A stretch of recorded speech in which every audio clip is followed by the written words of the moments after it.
11. 1-0 Dominican Republic. Drive to right center field. That's going to get in. Base hit. They've tied it. Winning run 90 feet away. 1 out. Bottom of the 11th. Ground ball off the glove of Ibar. They did it. They win it. The Netherlands is going to Miami.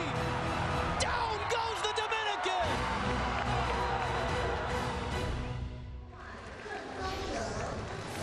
Years ago, the Netherlands arrived on the international baseball stage of the World Baseball Classic with the upset victories, plural, over the Dominican Republic, including that one which knocked out the Dominican Republic from that 2009 Classic.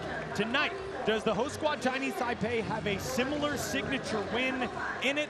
We will find out. There you go to look at Hensley Meulens, the manager of this Kingdom of the Netherlands squad, and a guy who gets to trot out maybe the most talent-laden lineup in the World Baseball Classic's Pool A group. And we take a look at that lineup tonight with the engine in the middle in Xander Bogaerts. Yeah, you mentioned he finally broke out, found that game speed. We've been talking about that since they showed up. Do these big leaguers come in here right away and start producing? They're coming out of that spring training environment, and the top of this lineup is full of them, but they hit their stride last time out. Starting pitcher on the other side for Yue Ping Lin's Chinese Taipei staff is a guy who's going to come from a very unique arm angle. It's the right-hander Tsupeng Huang who gets the nod this evening. Yeah, you mentioned it. The first 2 years he spent in the professional league here in Chinese Taipei. He was coming out of the bullpen because you can take a look right there at that arm slot. Usually that is a direct path to the bullpen, but he's been a starting pitcher in this league, throwing a ton of strikes. Really good command. You can see the velocity there, topping out at 89. That is tough from that angle.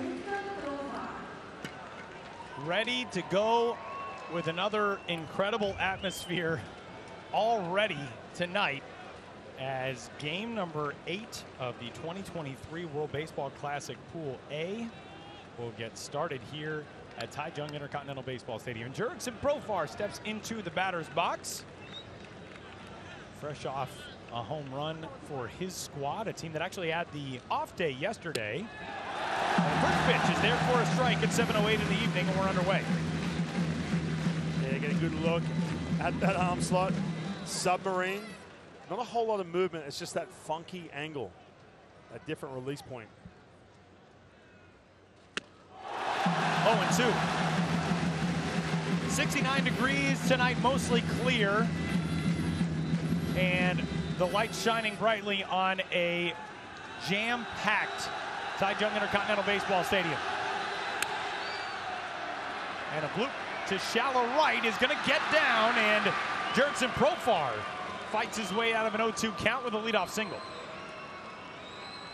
Wasting no time, creating some sort of offense right away to get to the middle of this lineup.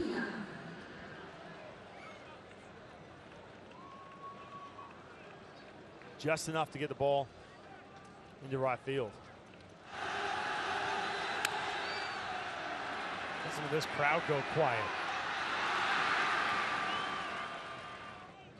So base runner aboard for Roger Bernardina, the veteran for the Netherlands. One veteran who is not in the lineup tonight for this Kingdom of the Netherlands team is Vladimir Ballantyne, and that one getting past Gungwon Gilligalau, the backstop, and that's going to head all the way to the backstop, and it will enable Jurickson Profar to take second. So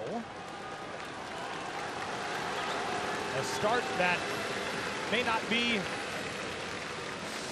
an auspicious one. And that is presumably going to go as a pass ball on Gilligalau.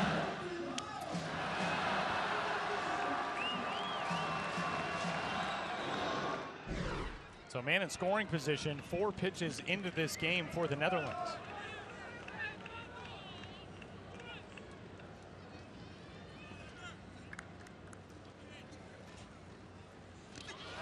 And another one. Way in tight, it hit Bernardina, so it is first and second now. Not the start that Yue Ping Lin was hoping for from Tsupeng Huang so far.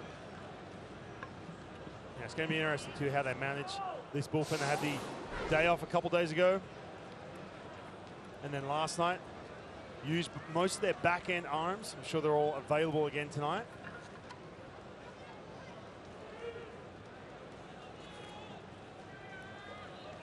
Tell you what though, if you're Wang in this situation, you're looking at that lineup, you watch these guys on TV, these players here in Taiwan, they follow Major League Baseball.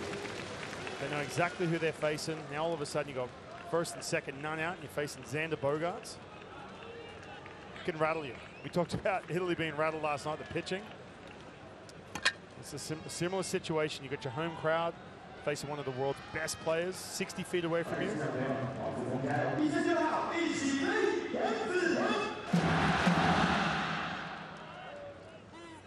First and second for Xander Bogaerts.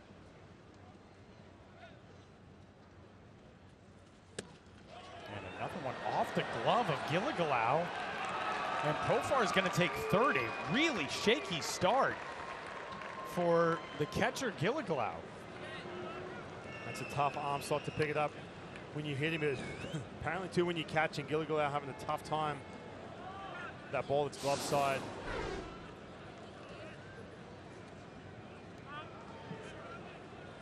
Unless there was a cross up there as well. Remember, runner on second, they flash you signs. No pitch com here. Yeah, he may have been crossed up. 2 pass balls in the inning already. And Bogaerts with runners at the corners. 1-0 off. I'm surprised Xander Bogaerts is swinging in this situation. He's got a guy on the mound. He knows, he can smell it, that he's rattled a little bit, a little intimidated. Usually you try and get him to prove he can throw strikes before he starts swinging. Runner off from first. Throw down to get Bernardina. It is not in time. Stolen base. Netherlands making all kinds of stuff happen on the base paths, and it's second and third now. 2-1 count on Bogaerts. You can see Jurek's profile just, hey, settle down to Xander. Been a little too aggressive. Huge jump from Bernardina. Really no chance on that pitch.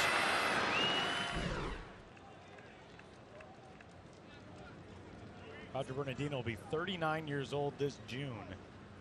Certainly not moving like it. Bogaerts fouls it. And a 2-strike count on him now.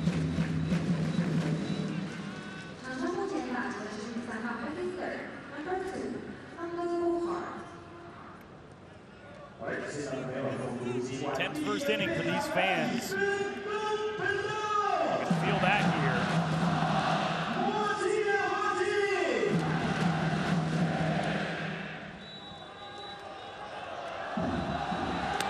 Swing and a miss. What a job by Wang to come back and get the first out on the superstar Bogaerts. That's a huge strikeout for Wang. In a situation you're trying to settle in, you're crossing up your catcher, there's pass balls all over the place, and then you strike out one of the world's best shortstops. That brings in Didi Gregorius.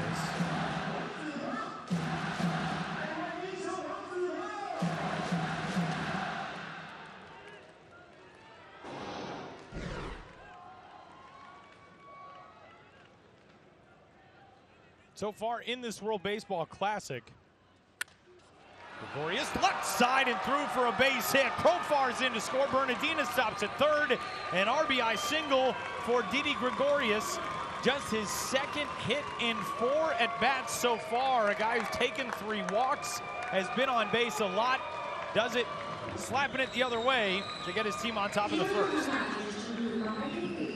And that's an area where he doesn't usually live. When you look at his spray chart too, everything, most of Didi Gregorius' hits, especially with the power to right field, but we'll take it. Just slapping that ball into that hole right past the shortstop. First run of the game.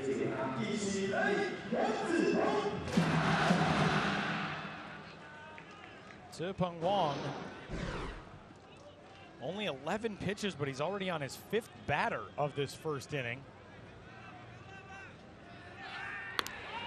He's given up 2 hits. He's hit a man. 2 passed balls charged to Gungwan Gilligalau behind the plate.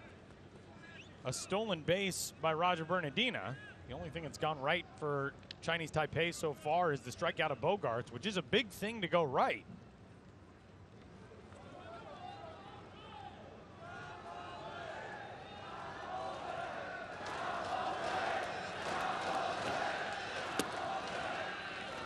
Ball 1 into Scope. Jonathan Scope won for his first 7.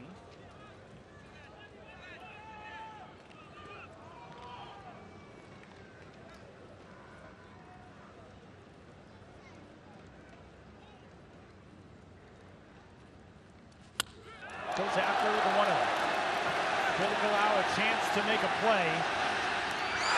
Oh, man. And a brutal first inning continues. 2 passed balls. A missed catch on the pop-up. There is no wind to speak of tonight in this ballpark, but those are always really difficult straight up the elevator shaft. Yeah, but I think this is all mental. I mean, you think about some of the pitches that he's clanked, got with the backstop, the cross-ups. I think he's just in his head a little bit. I think, you know, you take away the physical aspect of this. Gilligalau, a guy who had a big night last night, broke this game open. The big 3-run bomb to left field. Struggling back there right now. This hits off the glove.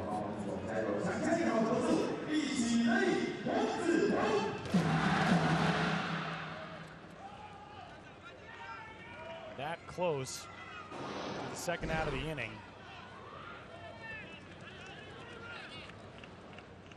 And that is ruled an error. It's actually 2 balls and 1 strike. Now 3-1. Yeah, he's still thinking about that missed opportunity. Look at Scope. You know, he's got out in front of the pitch. Man, more lonely a feeling.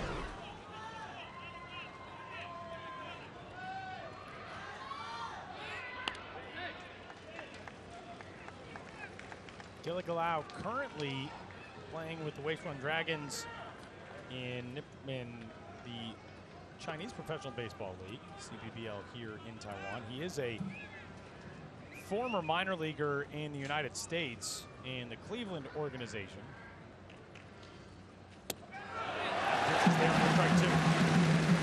Good pitch, 3-1 count. Obviously, you're dealing with the fact that you catch and drop that pop-up. You go down 3-0, 3-1, then you get back to 3-2 with a pitch just like this. Slider, black. 3 balls and 2 strikes.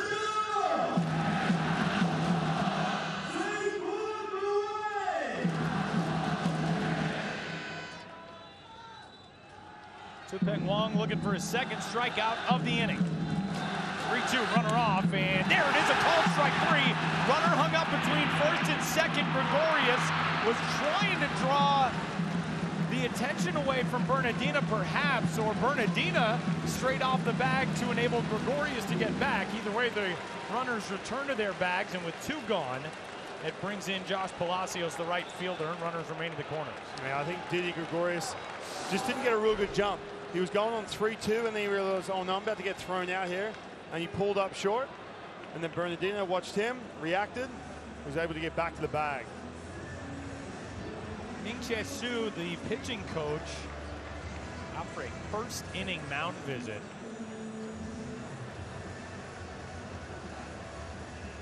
Ryan, we've been here for 4 straight days now. We have heard this song playing in the background about 1,000 times. As there you see the heads-up play by the veteran Bernardina to be able to enable Gregorius to get back.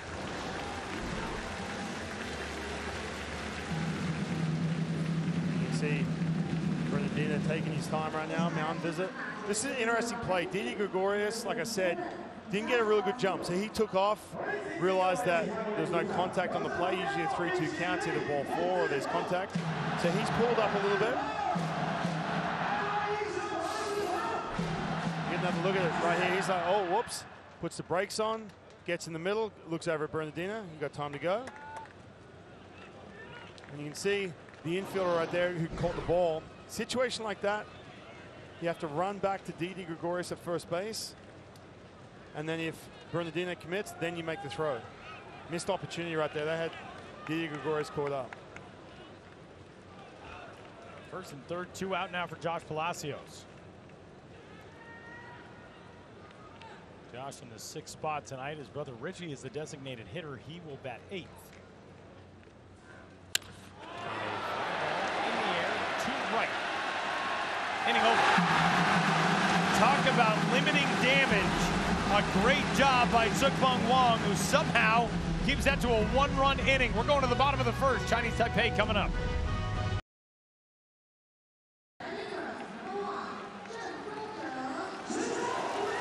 Just 1 run across for the Kingdom of the Netherlands in the top of the first inning, despite a big threat. And so we head to the bottom of the first, and the home team will send out this starting 9 as announced by manager Yue Ping Lin. And you see that graphic down the bottom, 4 home runs in this tournament.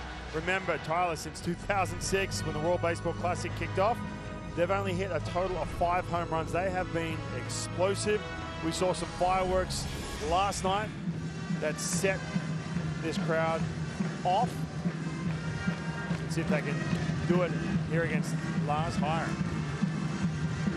Lars Heyer, the reigning most valuable player of the Holland series, guy who grabbed 2 wins in a 4-game sweep. Handball Hoofdklasse. Fly ball in the air to right. Moving back to the wall. How about there for Josh Palacios, who had that one all the way and 1 gone. Lars Heyer working quick tonight. No hesitation whatsoever. We saw last night some of the Italian pitchers were a little rattled. You see the scouting report. Fastball, changeup, curveball. Upper 80s fastball, like you said. Tyler here has dominated the Dutch league. Had some time in the United States as a 19, 20-year-old. He decided to retire. Go home, pitch 10 years on home soil.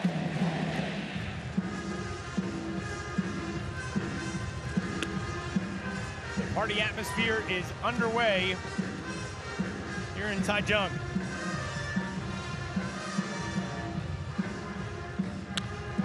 a liner to right center field. That's in for a base hit. Lee Lin's around first. He gets into second. A 1-out double in the first.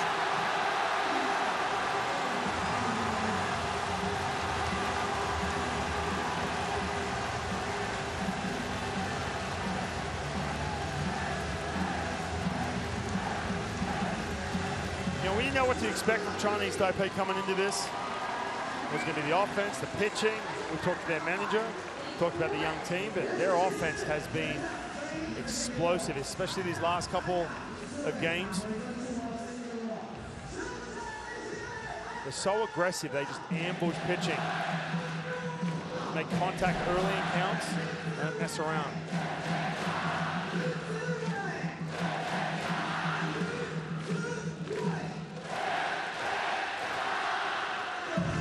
Guy who had one of the big moments last night, Zhiwen Lin, whose grounder will advance the runner here. A lot of early swings, as Ryan noted, and Lin is retired, but Lee Lin will move ahead to third, and we're 2 out.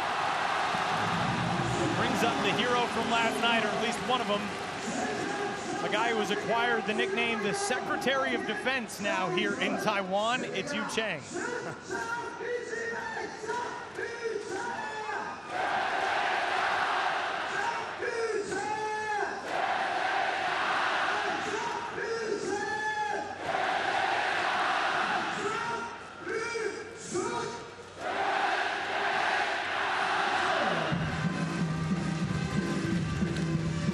Breaking ball down to Yu Chang.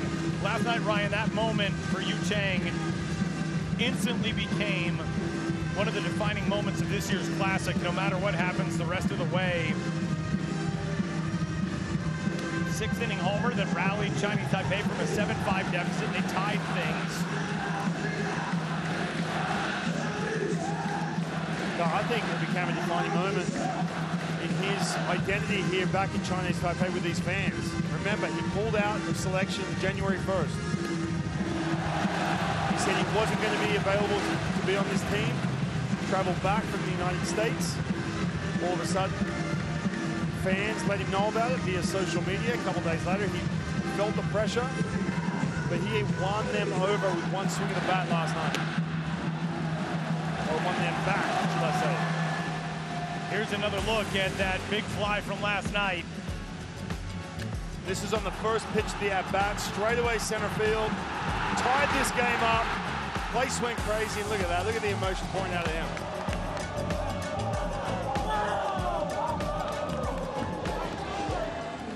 Just an unbelievable moment. Lars Heyer didn't want anything to do with him here. So, a 4-pitch walk, but you gotta pick your poison in these spots in the order. Zhiwei Lin, home run last night. Yu Chang, a home run last night. And now Yenting Wu, who homered in the first game of this Classic and has been red hot to get things started here in Taichung. 5 straight out of the zone now from Heyer.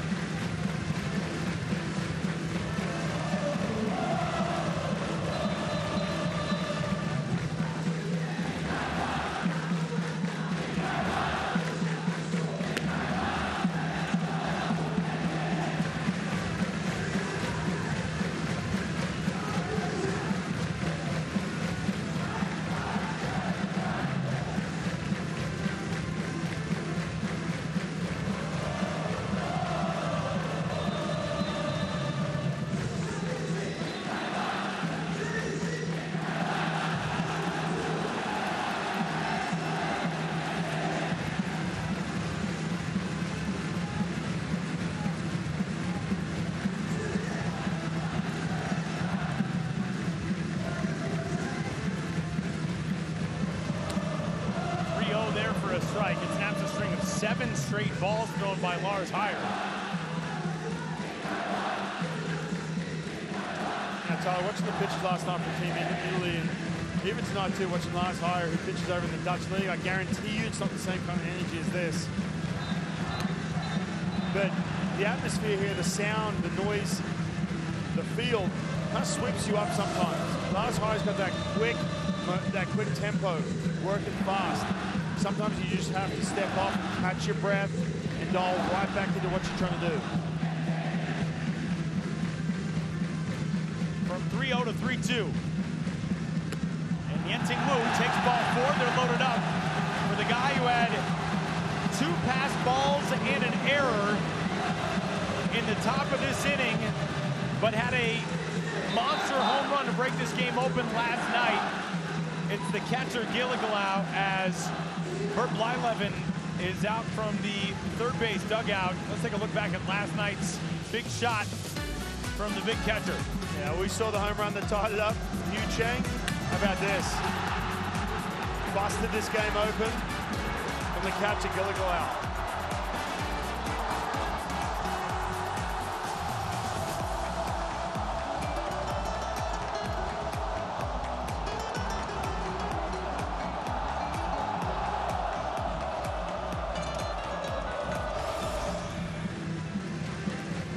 Charlie, he had not 1, but 2 curtain calls on that one. Now, I'm not exaggerating. Came out of the dugout twice, let these fans know. And they wouldn't let him know too. Gilligalau, we've noted this a couple of times. As you take a look around the diamond of these runners, Li Lin at second base, Yu Chang, Lin at third, Chang at second, Yenting Wu over at first. And Gilligalau goes after the first pitch and skies it to right. Palacios is there, and that will retire the side. So an inning bookended by flyouts to Josh Palacios. Lars Heyer strands the bases loaded. We're going to the second in Taichung.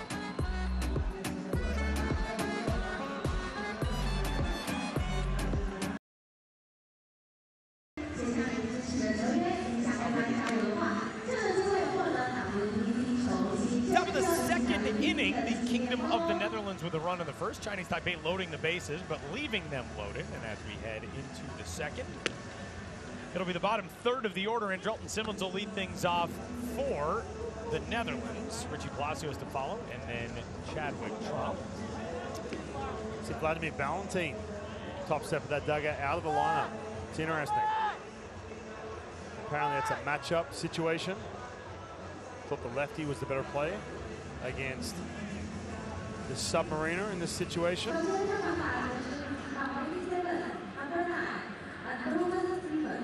It's a shaky start for Zipeng Wong, and Ryan, I'm sure you've been in situations like that before, where first few batters, nothing goes right, but you limit damage, you only give up one in the first. How much does that help you get into a rhythm? Yeah, well, you saw him in the bullpen throwing pitches off the mound in between innings. We had a chance to look in.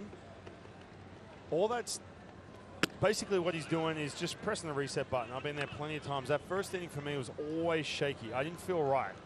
And you just have to battle through it, get back, calm the nerves, press that reset button, get back out, and do your thing. First strike in there to the multi-Gold Glove winner, Andrelton Simmons, four-time Gold Glove selection in Major League Baseball in the U.S. Currently a free agent, but just 33 years old. Trying to bunt his way on, pops it up, and some tough spin. But a nice play by Wong, one out.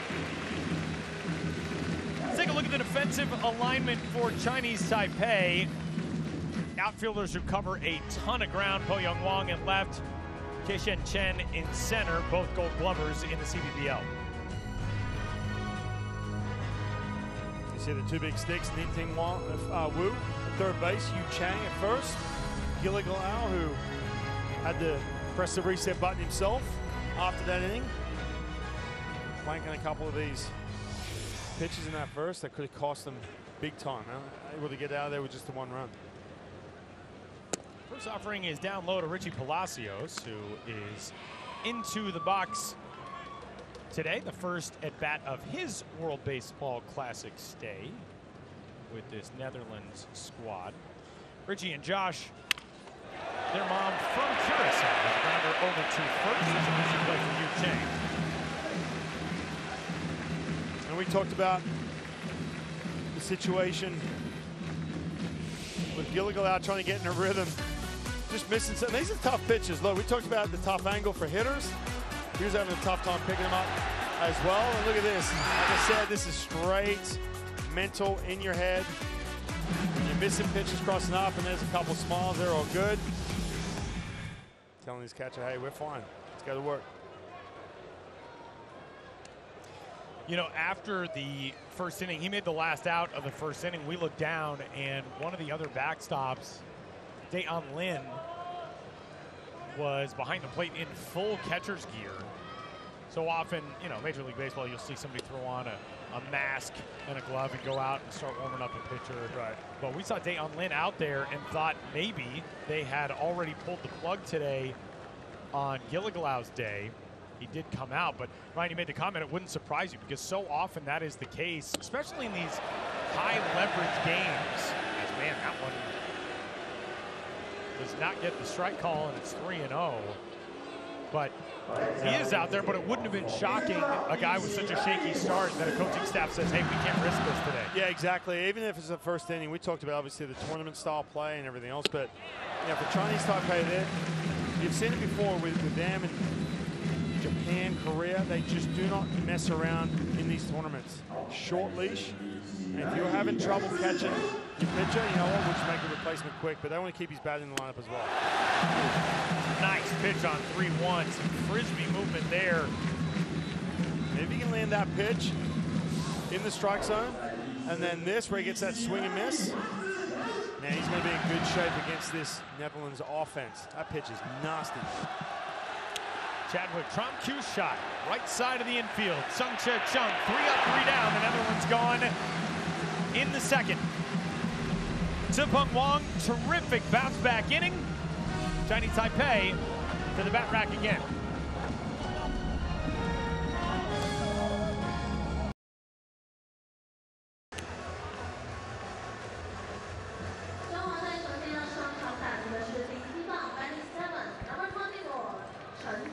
the minute standings in Pool A as we play game number 8 of 10 here from Taichung, Taiwan on a Saturday night under the lights. The Netherlands, 2-0, the lone remaining unbeaten here, can clinch the top seed coming out of Pool A with a win tonight because their one remaining game is tomorrow against Italy. Nobody else would be able to match that win total. Panama already done for Pool A. Chinese Taipei, with a win, sets up that scenario, and you may have read that and done a double take, like, wait a minute, what? Every single team in the group still has a shot at the 1 seed if Chinese Taipei wins this game tonight. Wow. I think what really set up this scenario was Panama's big win in the noon game today. Gutsy performance, their pitchers figured it out. Liner to left off the bat of Chien Chen. And here is what we are talking about. There's a Kofar there to put that one away. I mean, this is nuts. A win for Chinese Taipei tonight. Cuba would have to beat the home team tomorrow in the early game, and Italy would have to come back with a win over the Netherlands tomorrow night in the matchup of the European powerhouses. As a blooper out to shallow center is a base hit out of the 9th spot for Po Young Wong. But Ryan, we talked coming into this week, and you and I have been texting about this for months. You know, I think Pool A is probably the most evenly matched group. We didn't mean literally that everybody would split their 4 games. Right, and I remember looking through, you know, some of the teams and, you know, some of the rosters and thinking, man, like, you know, this is anyone's pool in this situation.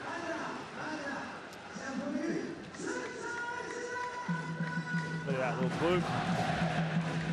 Bernardino was playing deep on that ball. But you weren't kidding, Tyler. You were giving me the you know, some of the backstories on some of these players when we were talking it over and trying to do our prep. And I mean, we kept to the, hey, this is probably the most balanced pool. But now it's turned into this. Insane. And the thing that's crazy about this is obviously we're still a ways away from the potential reality that all teams can finish at 2-2. But you feel like if all these teams played 10 games against each other, they might all finish at 5-5. They all played 20 games, they might all finish at 10-10.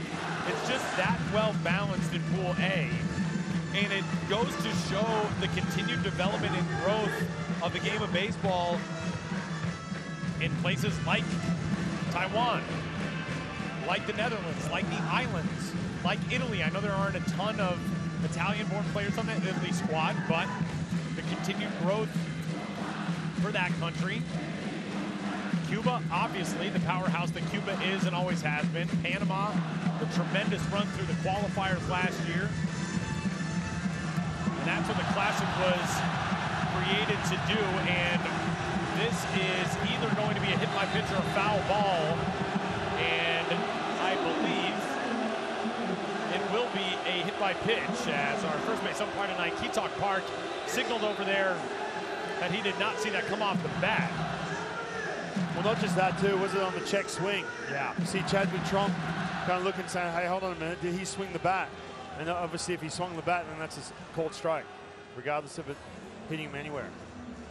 So, Kunyu Chong, a hit batsman here in the bottom of the 2nd, and pushes Po Young Wong to 2nd.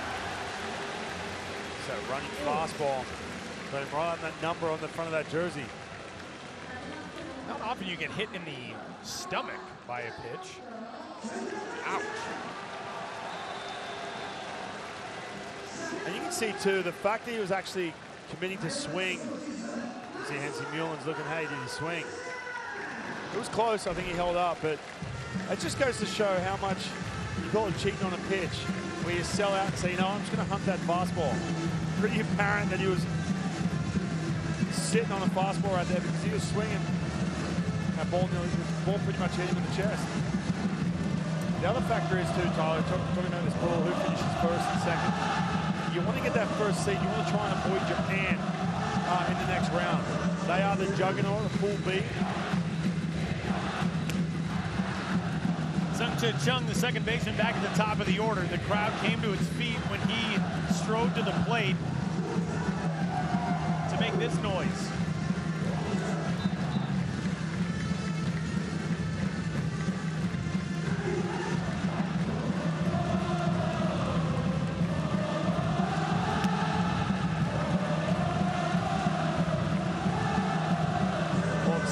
count starting to climb up to 28 pitches.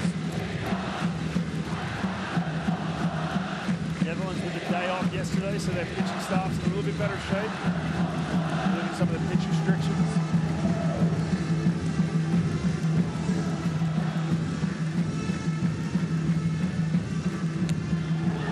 3 balls and a strike.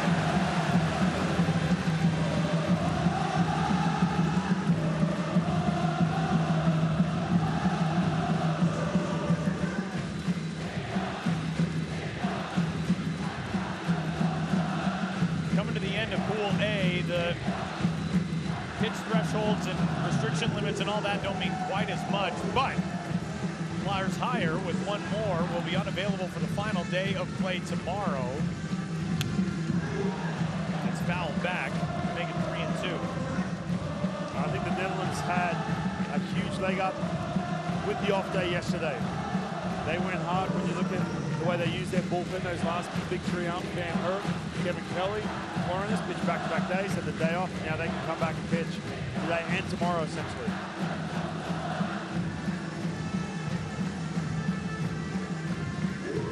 Talked with former New York Mets ace Matt Harvey at breakfast today, Team Italy pitcher, and he said the thing that surprised him most about the noise last night in this ballpark is that it just never stops. The 3-2 is fouled back. And take a look at the pitching stats for these 2 teams tonight and who is unavailable. Just 2 pitchers unavailable for the Netherlands, and both those guys starters. Yeah, they're in good shape. Again, that off day is a huge benefit to that. But Chiwe, who started the first night, ball 4 loads him in the second.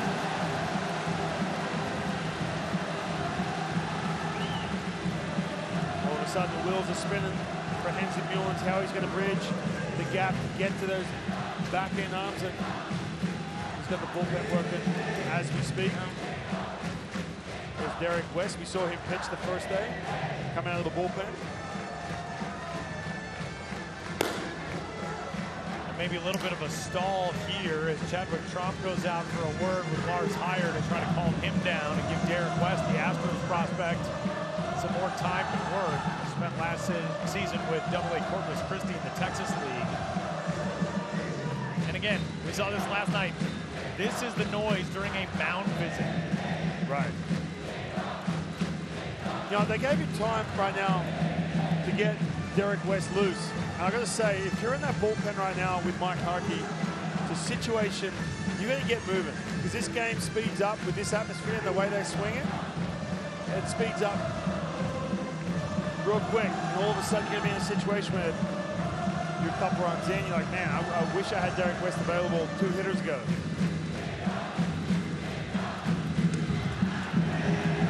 And the batter now is the Triple Crown winner, Lee Lin.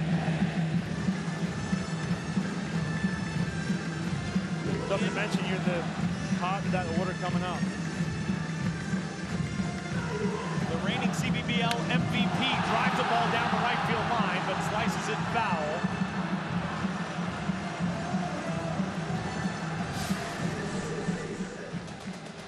Look at all these accomplishments for Lee Lin.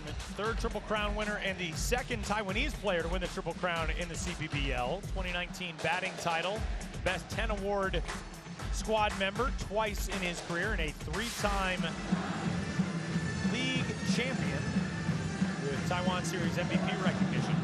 And nowhere to put him. 1-1, ground and foul. The other thing too, Ryan, and we've talked about this a lot, and we continue to harp on the point, when you're warming in that bullpen underground, you are not privy to just what this atmosphere is like. As we look around the diamond, at Po Young Wong in 3rd, Gun Yu Jong at 2nd, Sung Chi Cheng at 1st. And a liner to center field, a base hit. Chinese Taipei's got 1 home, and this game is tied as everybody else holds. They're loaded up again with 1 out for Ziwei Lin.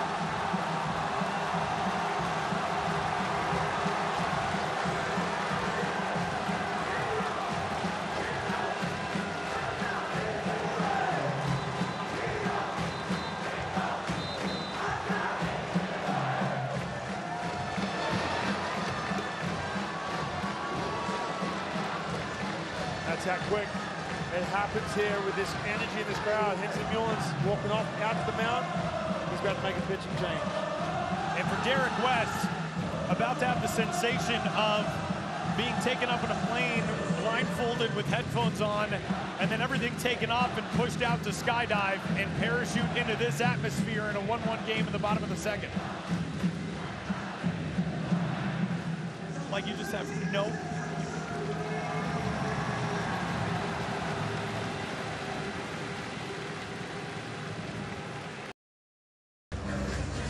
Never a boring inning here at Taichung Intercontinental Baseball Stadium as we are in the bottom of the second. The best pitcher in the Dutch Major League is out of this game, Lars Heyer, yielding an RBI single to center by the 2022 CPBL MVP Lee Lin. We're all tied up. And the bases remain loaded for the home team.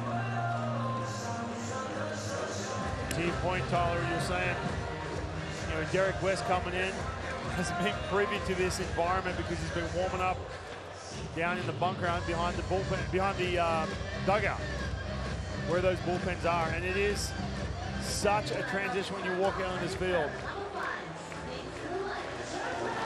No time to settle in. Bases are loaded. Have to come up with those pitches right away.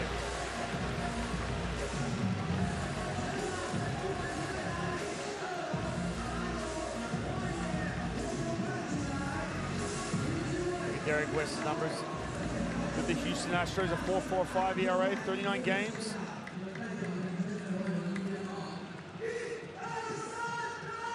First pitch on the way from the right-hander West is in off the glove of Chadwick Trump, who kept it close. Good job to get to that ball, too. Keep him from going to the backstop.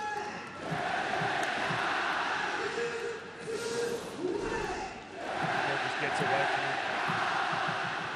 And I can't stress this enough. You see that pitch, that errant pitch or that hanging slider? The crowd just does something to you. Plays such a role. 1-1.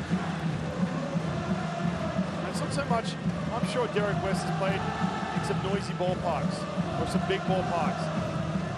But it's just relentless. It just keeps going and going and going. The chance, continue and continue and continue. Here's a 1-1 pitch. 1-2. Third base, Kun-Yu Chong. Second base, Sung-Cha Cheng. And first base, the man who drove in the game-tying run a minute ago, Lee Lin. Zitwei Lin left the yard last night, trying to get his team in the lead in the second. 1-2. Evens it up.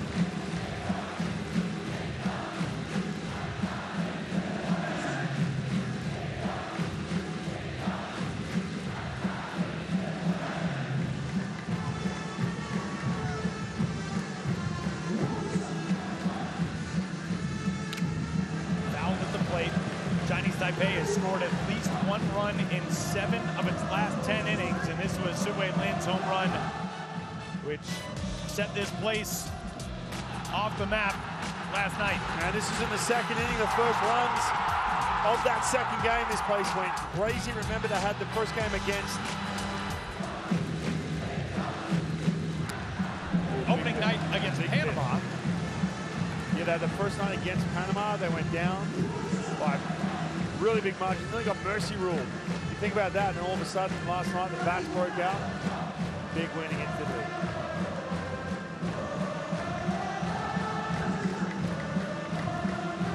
Two balls and 2 strikes on Zitwei Lin.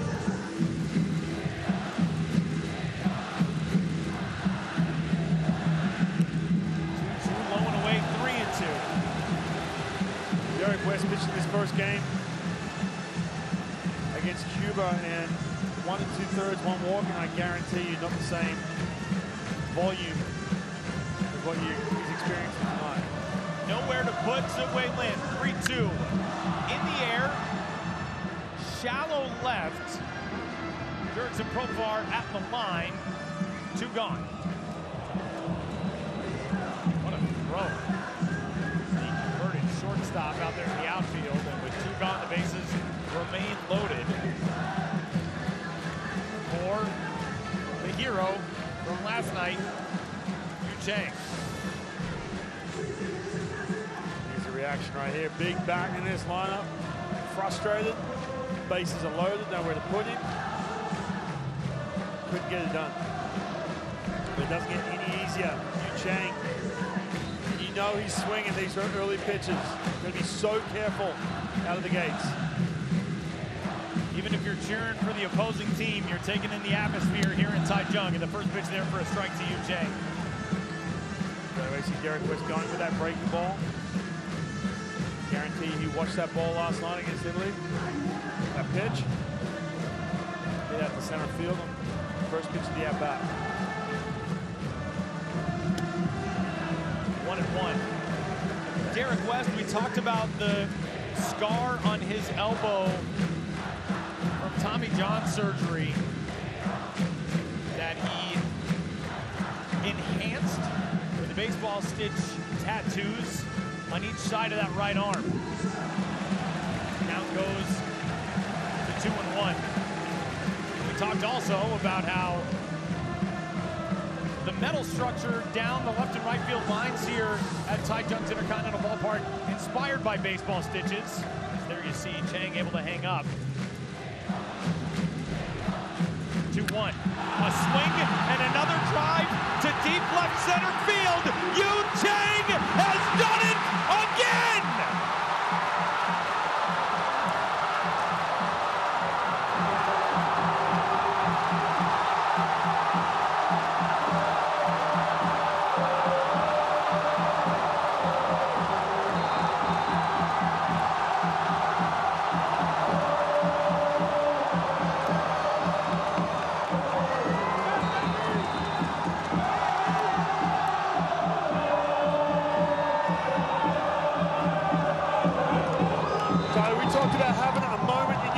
You'll never forget. How about you do it again? Just like last night, center field, fastball. Out over the plate. And set this place on fire. This crowd still going. It is a 5-1 lead for Chinese Taipei, as Yu Chang is writing his story, and it is one of a hero on this island.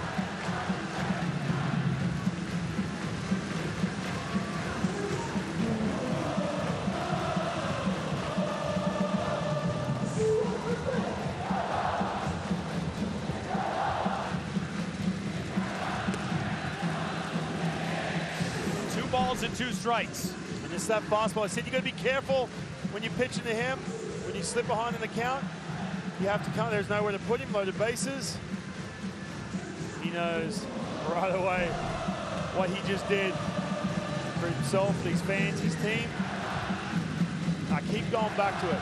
I can't get enough of the fact he decided not to play. Then he changed his mind. I guarantee you he did not regret that decision.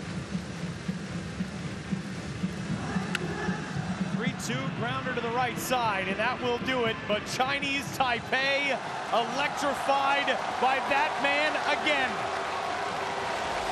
A two-out grand slam for the hero Yu Chang, and it's a 5-1 lead for the home team going to the third.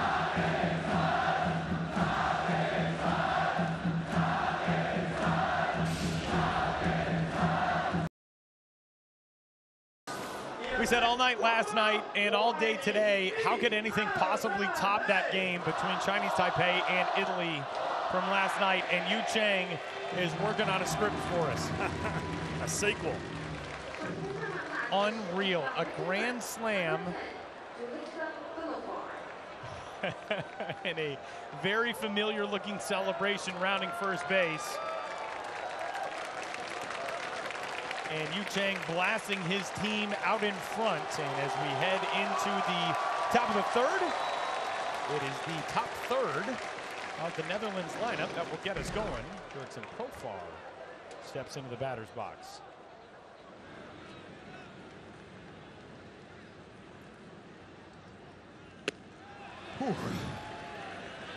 They quieted down for a second. I felt like, oh, You take a breath. right, my heart rate can drop a little bit.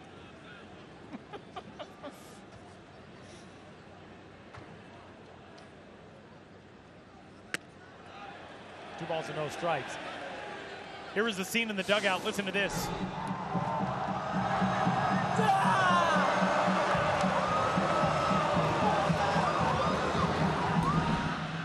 If you want to know the story behind that celebration, the salute, which has become so omnipresent over the last couple of days, including the constant elevation of nicknames. I just saw another one on social media that he has now been elevated to Commander-in-Chief, Yu Chang.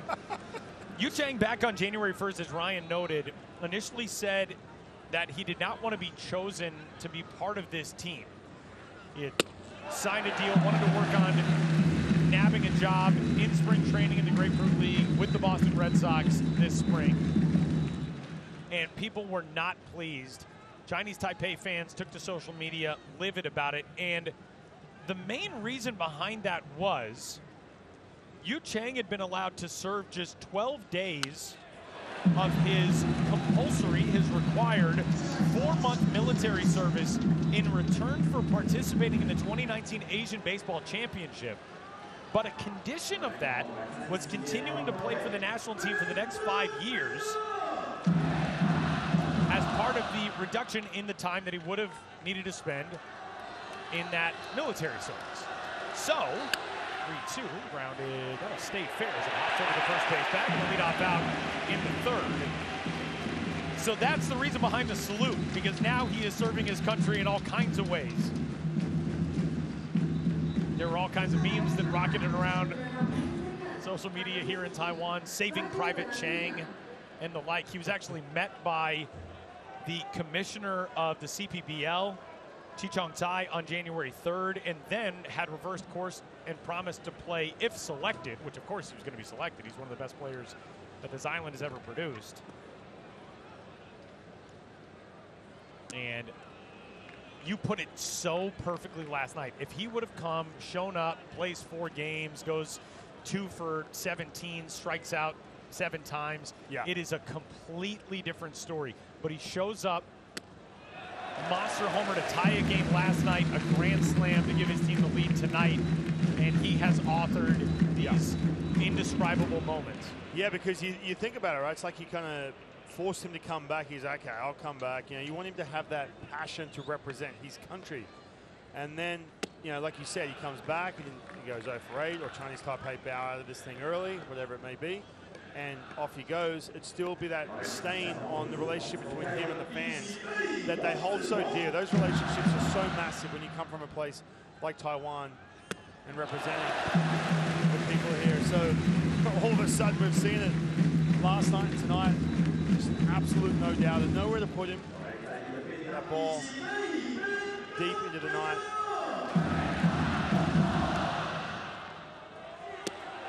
2-2 down below the knees to Bernardina. 3 balls and 2 strikes. And how about Zupeng Wang, who started, I mean, that first inning, single, a batter hit by pitch, 2 passed balls, a stolen base, an RBI single for Didi Gregorius. Things looked ugly. And then you look up, he's retired 6 straight as he hits 40 pitches. Trying to dispatch Bernardina. Foul ball. And he's gotten to a couple deeper counts, especially the lefties too. I think he struggles more with the lefties. He can't offload that frisbee slider you see from that angle, like he did with Xander Bogaerts.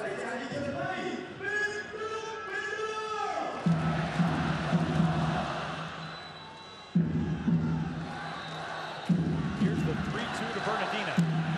Ball 4.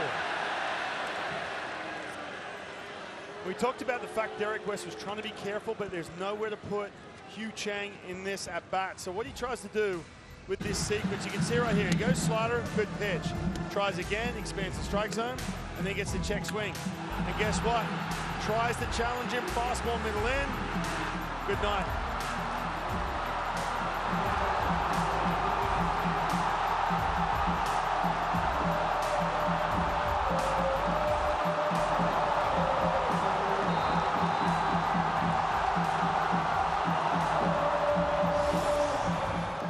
Sometimes think a thought in your head and think like, well, that's an insane amount of hyperbole. There are, what, 7 billion people on this planet right now?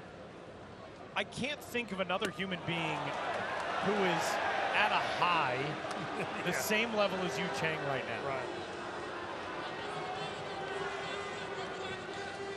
That guy is king of this island at the moment. You think about it too, another thing, you know, you hear about guys when they come back and they play in tournaments like this in the month of March, as opposed to doing their regular spring training routine, trying to get their quote unquote, get their work in. You hear some of you guys say, prepping for the season. You go back and everything just feels easier. You have this, your confidence just goes absolutely through the roof. And I think for him, a lot of these guys, when they go back and they've had this experience where the games matter, they've got this crowd again. It's been a while since he's had this experience in front of his home crowd. He goes back to Fort Myers there for the Boston Red Sox and just destroy balls on that JetBlue field. And a moment where Tsupong Wong could be getting frustrated with some strike calls that maybe he feels like he should be getting that he's not. And who's one of the first two to go greet him? Yu Chang over from first. Leadoff man retired in this inning. Roger Bernardina, the walk to follow. Xander Bogaerts staring at a 2-0 count. Now 3-0.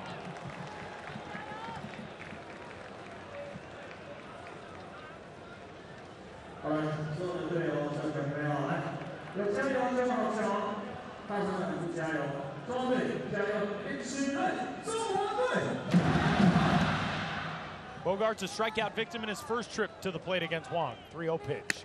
Ball 4. So back-to-back one-out walks, and it's first and second. With Didi Gregorius coming to the plate.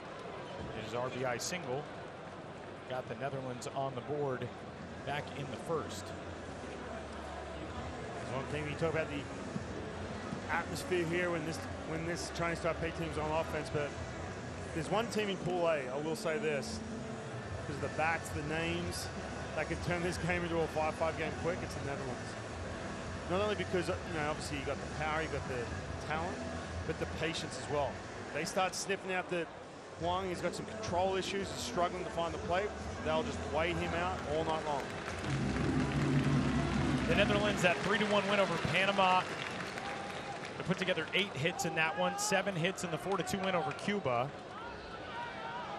Here is Gregorius. Jurickson Profar, who scored the first and only run of this game so far for the Kingdom.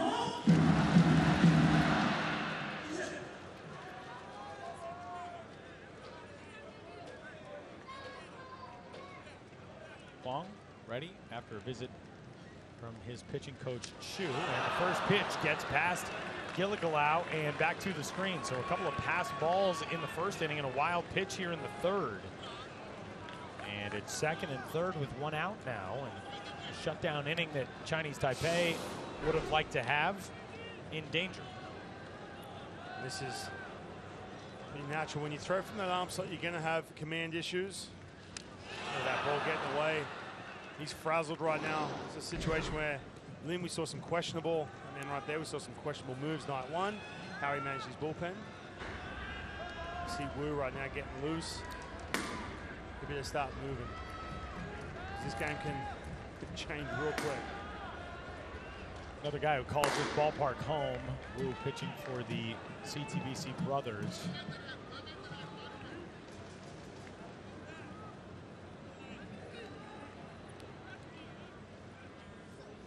Gregorius tags the 1-0 foul.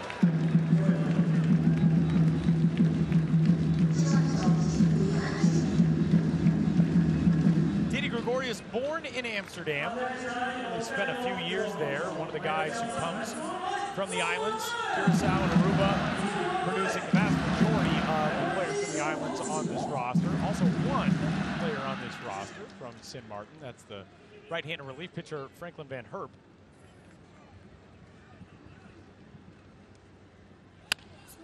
Foul ball. That is the reason why this federation rebranded to call itself the Kingdom of the Netherlands because it's so important to those guys from the islands to have that recognition. And we were talking about that with Sepp Visser, who is the media relations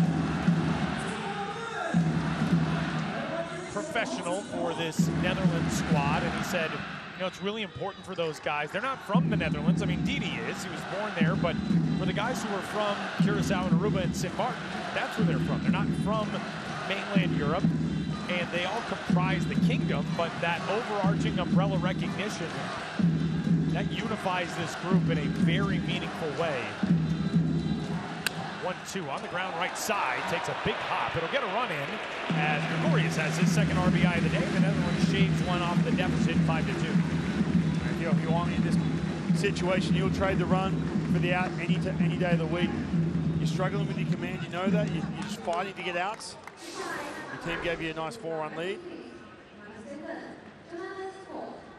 Didi Gregorius has been swinging the bat well these last couple of days. It's a big out.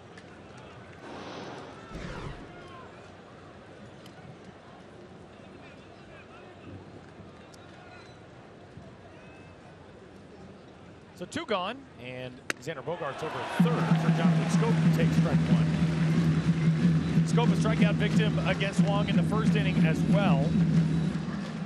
Top of the order has caused problems for Wong, but Tupac Wong did retire 6 straight, starting with Scope through Profar. To open this inning, he's ahead 0-2. See, he goes to that slider. The minute he gets ahead of the count, something he's struggled lately to do. If he gets ahead of the count, you're just going to get this big frisbee slider right here. Tough to pick up from that arm slot. Scope ready, 0-2 pitch. Went to it again. That one's down and away. Jonathan Scope, a bit of a slow start in the tournament. He is 1 for 8 so far.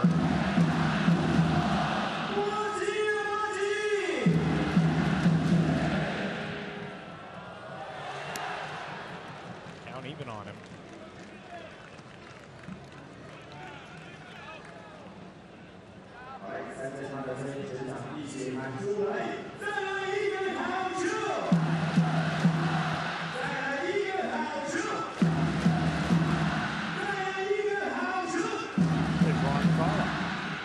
Doing the broadcast. 2 ground and foul. You know, I thought maybe it was overkill wearing them, but I feel good in it. Yeah. I feel good. It took a lot of creativity. We did the open live today, so we had to throw those on, run the headsets up into them. But I feel good. Kind of warm. It is a warm night here. Temperature that was around 70 degrees. And the interesting thing is when the wind dies, it is muggy feeling, but a very pleasant night for baseball, and that got Scope on the left elbow. So a hit by pitch will extend the inning. Lynn's really got to consider taking him out of the game right now, making a change. That fastball spraying all over the place. There's no command of that pitch. We will get that visit from Yue Ping Lin. And a pitching change in progress for Chinese Taipei. Zupeng Wong avoiding the worst damage in the first, but can't make it out of the third. Reliever coming in for Chinese Taipei. We'll tell you about it when we return.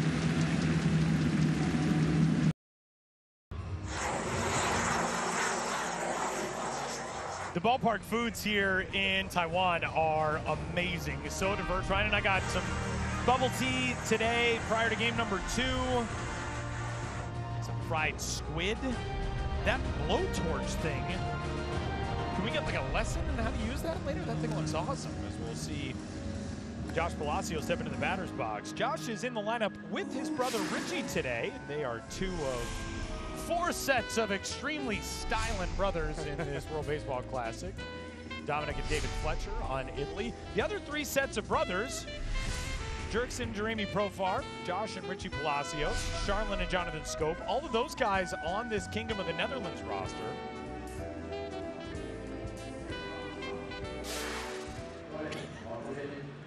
outfits are just so good.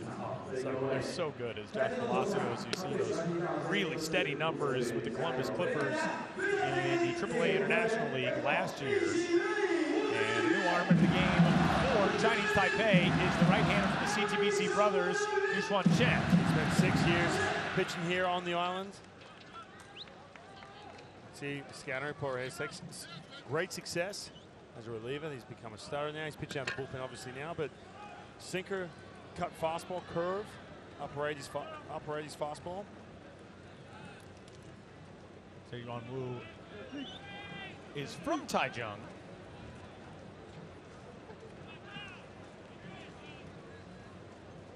And inherits a difficult situation with runners at the corners.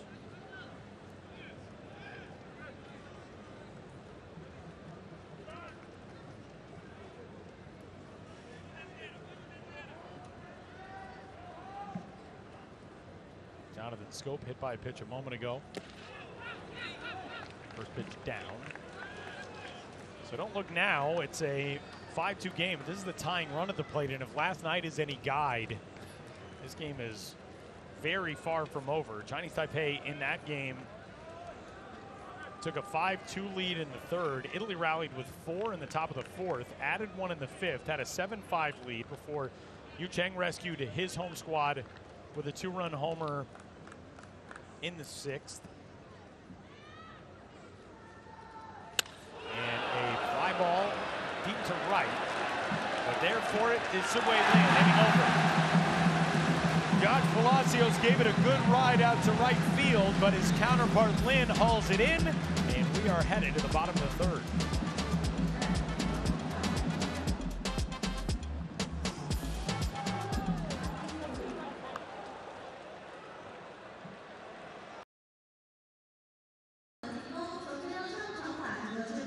In beautiful Taichung, Taiwan, as we continue along on night number 4 of the 2023 World Baseball Classic. The standings of Pool A are chaotic. A 2-0 start to this World Baseball Classic for the Netherlands. Panama is done in Pool A. They played the first 4 days, got a big win today. 2-0 shutout victory over Italy. 3 one-win teams behind them. One of those teams right now with a 5-2 lead over the last remaining unbeaten in Pool A. And the catcher, Gilligalau, leads things off and takes ball 1. The scenario's pretty straightforward for the Netherlands. You win tonight, and you're the top team coming out of Pool A and heading to Tokyo for the quarterfinal round. And you will take on the number 2 finisher from Pool B. Right now, Australia's got the inside track for that at 2-0 with wins over Korea and China. But still a lot to be determined there. Japan appears on the verge of moving to another win tonight. They're up 8-2 on the Czech Republic in the 5th. They've got wins over Korea and China already. It's pretty wild to think that Netherlands, how good they've been these first 2 games. If they pull, if this stays the way it is, they're 2-1. They're level playing field. They're on the same grouping as everyone else we're watching here in this pool.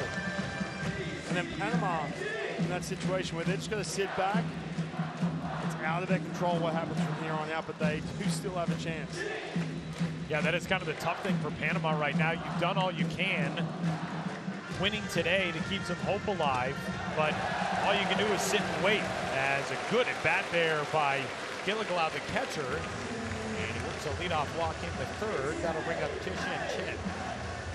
And you can already see, just as a whole, this Dutch pitching right now is, again, just struggling with the environment. It's just so different. We pulled up some of the numbers in the open right before the game, how good they've been.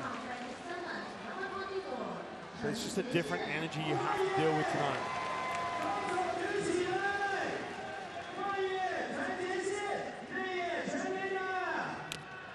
Bunt down, that hit the bat twice, I believe, and it's going to turn into a sacrifice bunt, but immediately Chadwick Tromp is saying, no. Hensley Mulin's out for a word with Mark Carlson, the crew chief. Umpire from the major leagues. We'll get another look at it here in a minute, but he does have a point, Tyler. You pointed out right away.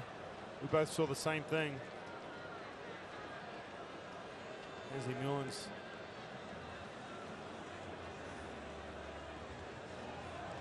That's a foul ball. Foul ball. Return Kishen Chun to the plate. He's still in the box when it comes up and hits him again for a second time. So just a dead ball. Runner will return to first. You got to think, if you're Chadwick Trump, I know you're arguing to try and, you can see the ball clearly hitting the hand after that. See DD's like, hey, help me. You can see scope in the background. Derek West came in pointing. Everybody had seen it for the Netherlands. So we'll do it again, this time on an 0-1 count.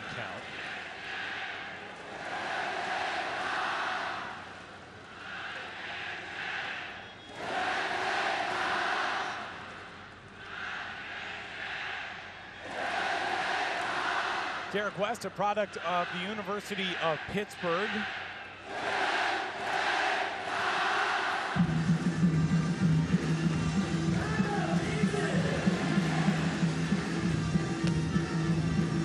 Ball and one strike.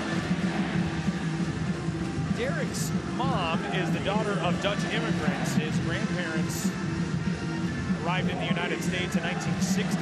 Look at how stacked the big league experience is in favor of the position players on this Kingdom roster. Derek West obviously is striving toward the major leagues in the Houston Astros organization, but tons of experience on the big league side for the position players and pretty inexperienced pitching staff, which has been brilliant through 2 games, but tonight finding itself on the wrong end of this score. Yeah, they've really been the story, because it's not like the offense has been juggernaut. Obviously the 2 wins, but it's really been the pitching. That's been the difference. But again, different environment tonight. Mike Bolzenbroek, the veteran, forming in the bullpen for the Kingdom of the Netherlands.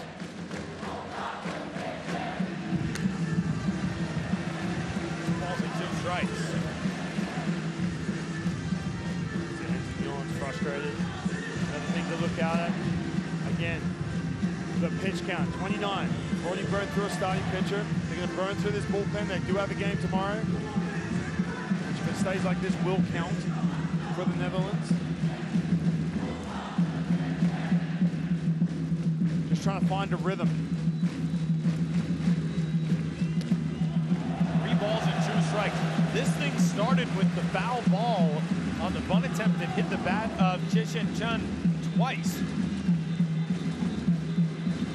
So instead of being put out at first, he got a chance to climb back in there.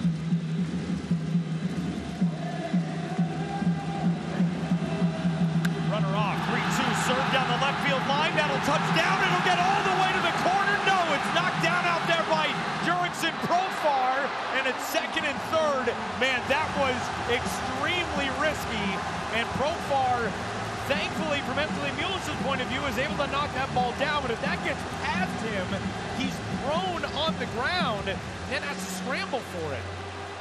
2nd and 3rd, nobody gone on the double. You see this ball slapped into left field. You mentioned the fact that this at-bat started with the foul ball. Look at Jurickson Profar just trying to throw his body in front of this play. You get a better look at it from this angle.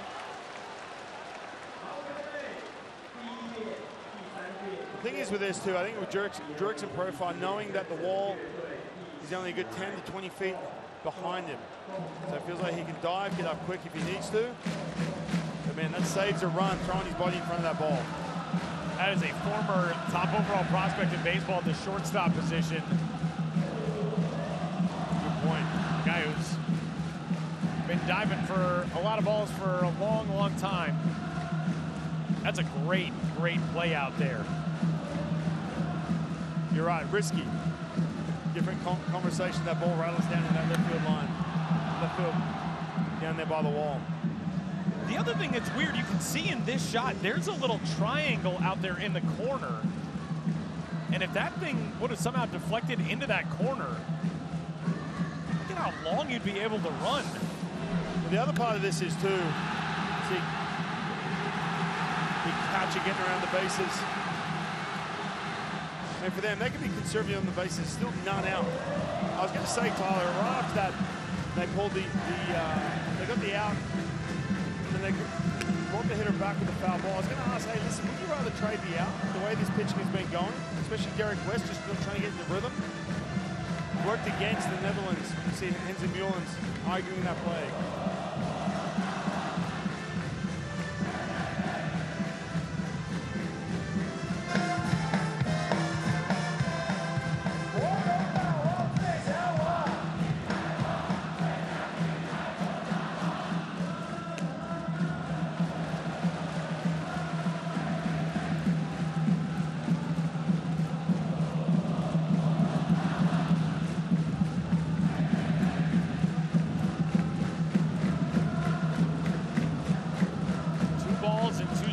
On Ko Young Wong. Infield is drawn in, trying to avoid giving back a fourth run to the lead. It's so hard to generate swings and misses against this Chinese Taipei team. So much contact, so much disruption. Any balls in the strike zone, they make a ton of contact. Especially with 2 strikes.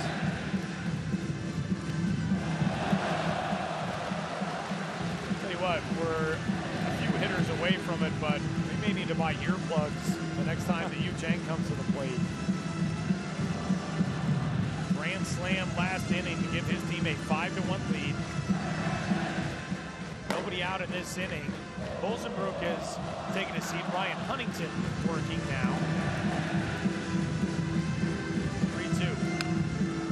I think this move, when you mentioned Bosenbrook sitting down, I think that's a little bit of strategy playing into tomorrow.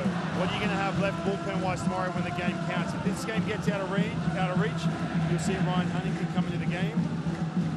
Derek West can keep it here, get through this inning. You might see Bosenbrook.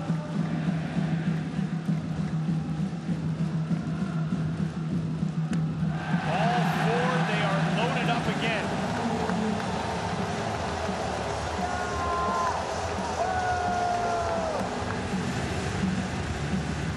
Time for the shortstop out of the 9 spot, Kun Yu Jong, who was hit by a pitch in the stomach. His first trip to the plate was aboard for the grand slam.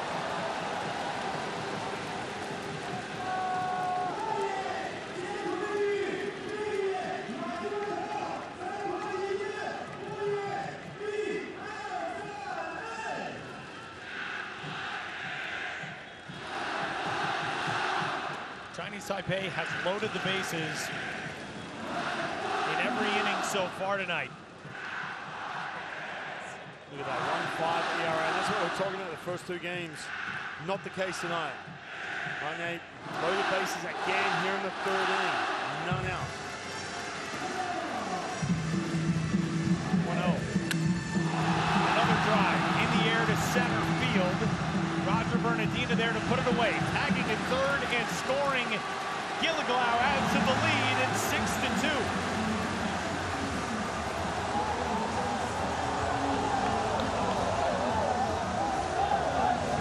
Chen took 3rd, so runners at the corners, 1 gone, back to the top of the order. See Henze Mullins. And you get that bullpen. It's going to be Ryan Huntington, the lefty. So another pitching change coming for the Kingdom of the Netherlands, 6-2. Chinese Taipei leading in the 3rd.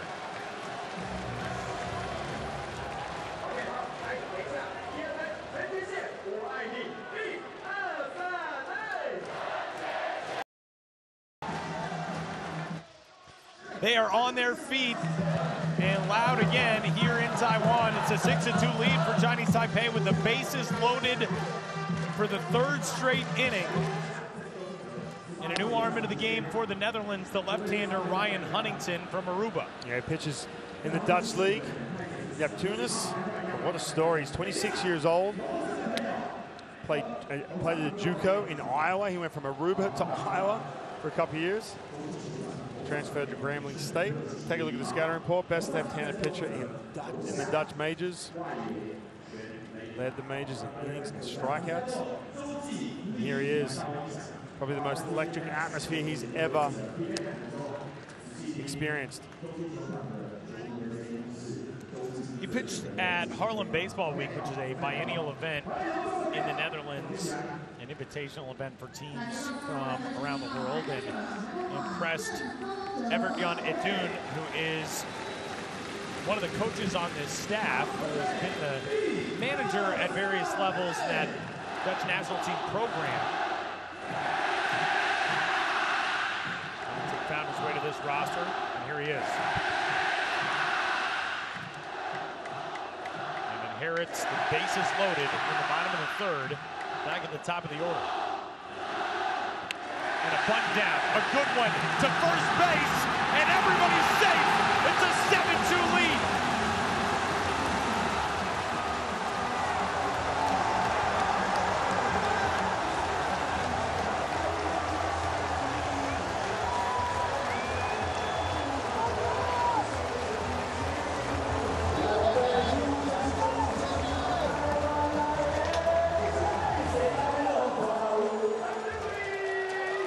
Dutch dugout, they are stunned right now. Loaded bases, drops a bunt down, catches everyone off guard. Even Didi Gregorius, the long-time shortstop, has to hold on to that ball. Really no play anywhere. And now the first pitch in, the lead Lin for a strike. That is just so unexpected. Yeah, it is. Excuse me, first and third rather. Just nowhere to go. See the second baseman, Scope, is playing for a double play, so he's pulled more towards the bag. I mean, there's so many different ways this team can beat you. I think the biggest asset and the tough thing that you're pitching against is the amount of contact you're able to make on pitches, especially outside the strike zone. Then they back you into a corner, and then they make some good contact late in the count. Like, look at that. Well down below the strike zone, getting the bat to it. It's a changeup right here, 83 miles an hour.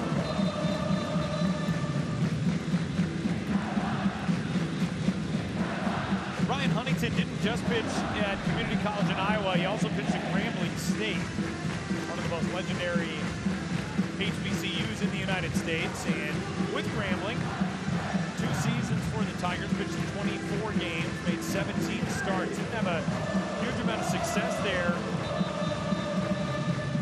but now finds himself in the Dutch majors and having success there. Last year with the Roosevelt Twins, and now with Neptunus. 2 balls, 2 strikes, 2 on and 1 out for Lee Lin, who's already 2 for 2 in the first 2 innings. An RBI single in the second. And a swing and a miss here. And Huntington's got his first out recorded. A strikeout for Ryan Huntington. First strikeout of the day for a Chinese Taipei hitter. You think about it though, we've heard the backstory. He's 26 years old, obviously pitched in Europe, pitched in some world events, but nothing like this. Comes out of that bullpen. First pitch he faces, lays a bunt down.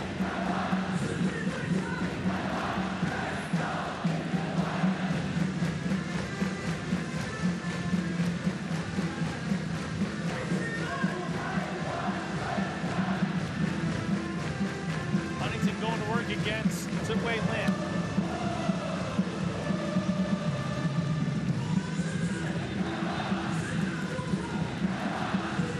Lin is the only batter in this lineup to not reach so far. 4-3 ground out in the first and a fly out to left field in the second.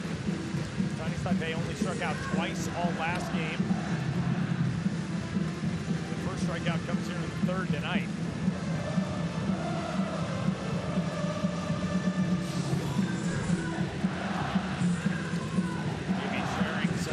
intelligence. Yeah, getting the quick scouting report. Just to, hey, what'd you see? Is there any movement?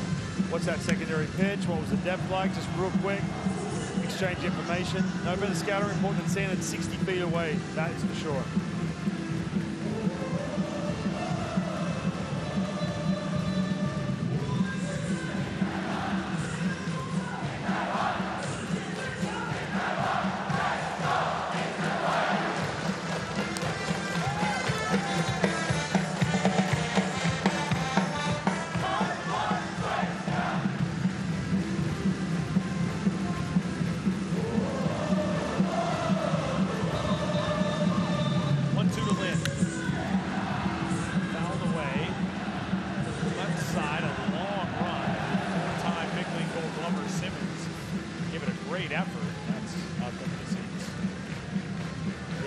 That ball stays on the right side of that fence, that ball's getting caught.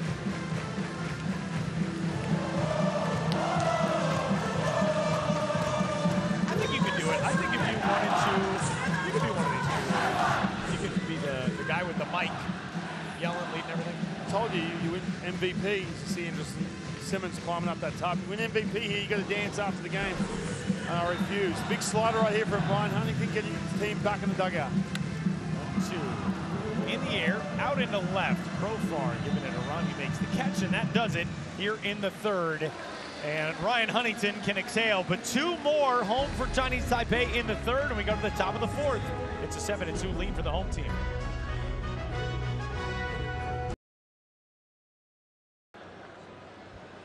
Back at Taichung Intercontinental Baseball Stadium in Taiwan, a 7-2 lead for Chinese Taipei over the Kingdom of the Netherlands. Tyler Mon, Ryan Roland Smith. Andrelton Simmons will lead things off here in the top of the fourth inning for the visiting Kingdom of the Netherlands. Good start for the Dutch national team in this one, a run in the top of the first, but Chinese Taipei responded with 5 in the bottom of the second, 4 on the grand slam by Yu Chang, who will lead off the bottom of the fourth. Ryan, we said as we went to break, Ryan Huntington really looked like the first pitcher over the last 2 nights who was kind of able to tune out this crowd. He looked really comfortable, and did not look supremely rattled like we've seen a lot from Italy and tonight from the Netherlands. Yeah, just able to execute pitches. It's amazing. I mean, we've seen this pitching staff from the Netherlands the first 2 nights get to 2 strikes and then put guys away. They have that good execution, but that's the one thing that's been lacking, especially last night too, this Italian team. There he is, Ryan Huntington. But just that situation, you get to 2 strikes and then staying on top of that pitch, as opposed to seeing the cement mixer slider hanging out in the middle of the plate and getting hit into the outfield. We saw that from Stephen Woods Jr. last night, come in and just settle everything down, keep his team in it. Yeah, I shouldn't say that Huntington was the first, because Stephen Woods Jr. was terrific last night. Speaking of terrific, how about that pitch from Shayuan Wu, out number 1. Yeah, upper 80s fastball. This one, just a backup slider, but took enough MPH off that thing to get the swing and miss.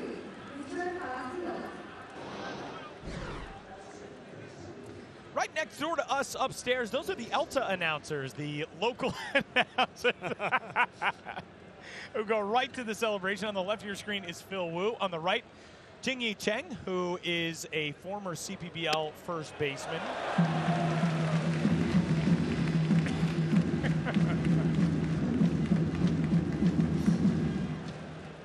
They have been so great to us the last couple of days. Brought over some snacks as a grounder out towards short is snared out there. 2 gone. Junior Chung making an easy play to retire Richie Palacios.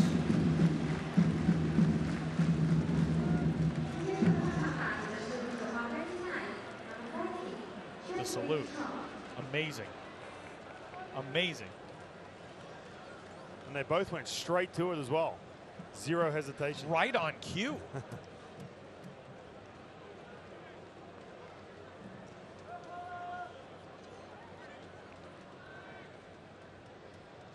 2 outs, bases empty.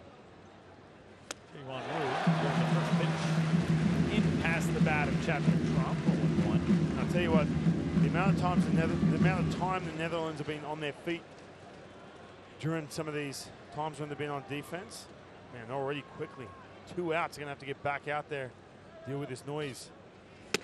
Yeah, 2 strikes now. No breathing room.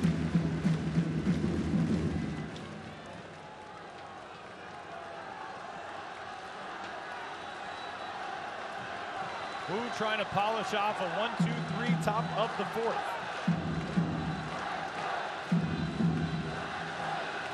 His pitch. Tapper, tough play, left side, strong throw, got him. Inning over. 3 up, 3 down, and the hero is coming to the plate to lead off the bottom of the 4th. 7-2, Chinese Taipei with the lead.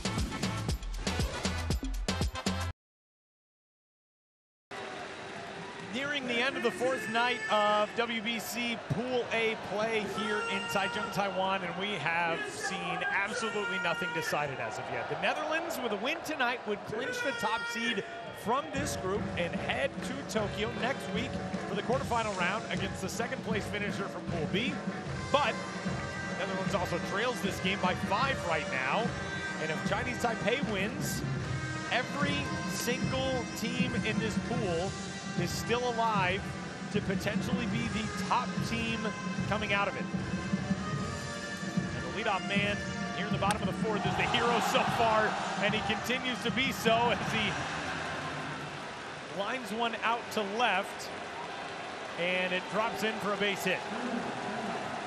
The salutes just keep on coming. This time a single. Most RBI in a single game. There is Yu Chang, he's got 4 so far. Young Chi Chen had 5 in a game in 2006. Look at the guy right behind him on the list. Kung Gilligow had the 3-run homer last night and steps into the on-deck circle as Nian Ting Wu had a really big first game for this team. You got to think too, if you're Hensley Mullins coming into this game, you go 2-0, you're watching every other team kind of beat each other up. Take care of business tonight, you're good to go. You can set up your pitching, you can start strategizing what you're doing for the next round. Here you are down 7-2.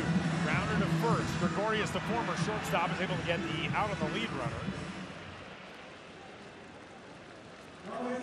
On Yu Chang's hit a moment ago, Jurickson Profar out there in left field. Not a real big fan of the lights. He lost that drive up there.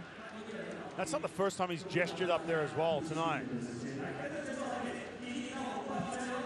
We talked about, yeah, you can see, I mean, he was doing this early in the game as well.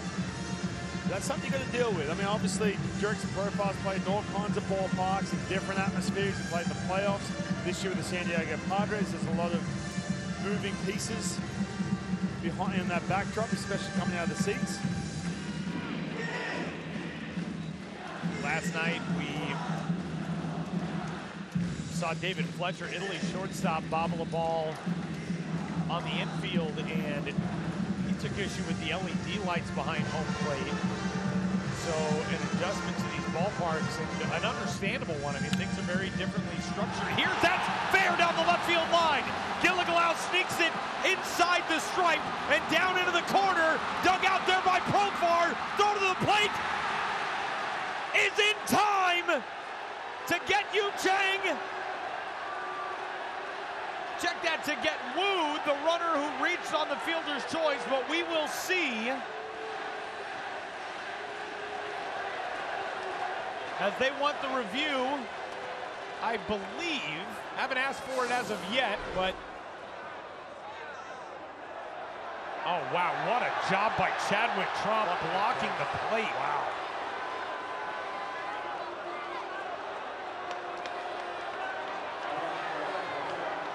That is a tremendous job. Remember though, you look at the feet right here, he's blocking the plate. You essentially have to make sure you have the ball before you can swipe in. So we'll see. The throw takes him into the path of the base runner, Yenteng Wu.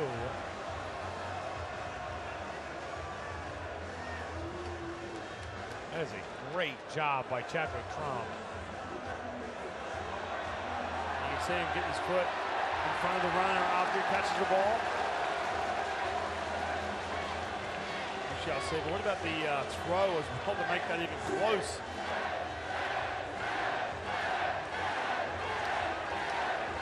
Wow, the fans here in Taigung feel, I think as the late great Vin Scully would say, they are watching with their hearts and not their eyes.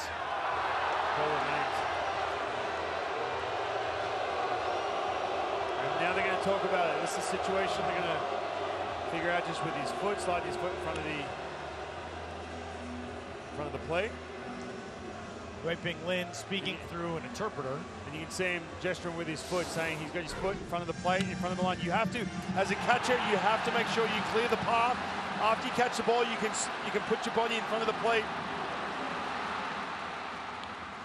First of all, Jerickson profile, not even setting his feet, firing a strike to Xander Bogaerts, and then quick work with your hand, with the transfer from Xander.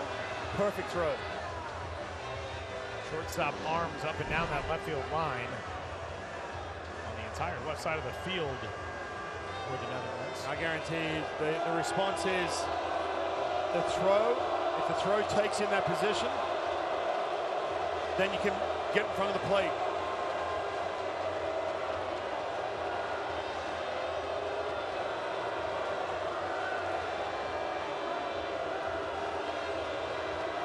Hensley wants to know what are they talking about. You can see the umpires telling Hensley Mullins they are just asking about the foot. That's it. That's a huge out, Tyler. I mean, I know they're still up by 5, but first of all, to get the second out, out's been hard to come by. You see the third place umpire not even gesturing, just letting him go. Perfect throw right here. Look at that. To Xander. And then just a quick, look at that arm strength, by the way. Barely even moved his feet. Didn't have to generate any kind of crawl hop. Xander Bogaerts. Delivers a strike to Chadwick Trump. Big out. And the catch and throw transfer just lightning quick. So that's the second out of the inning. Gilligalau is at second base now. He is one of the best players on the planet for a reason. Xander Bogaerts with a big out at the plate.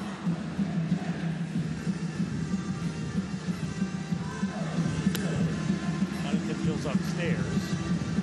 Gilligalau back in there safely. Talked to Xander Bogaerts at breakfast a couple mornings ago, and we were talking about this crowd, and he said he was excited to be able to play in an atmosphere like this. He said, we played a few games against some of the CBBL teams before the start of the Classic, and the crowds were good, but I've heard they're even better for this. And I said, you are not going to be disappointed.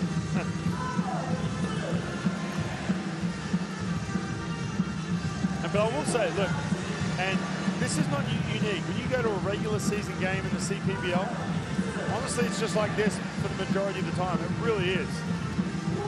You're talking about a season where they play every single day. Everyone's on their feet constantly. Big crowds. Great atmosphere. Oh, good pitch. No chase there from Chen. 3-1. Fastball. Trying to freeze him on that outside corner.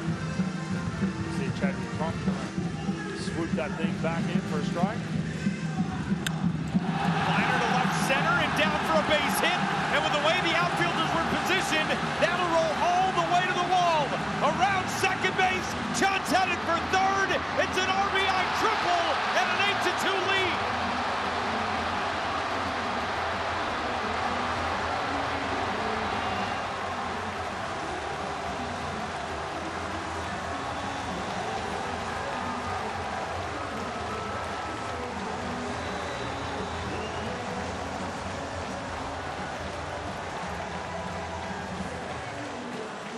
This offense is relentless, just constant.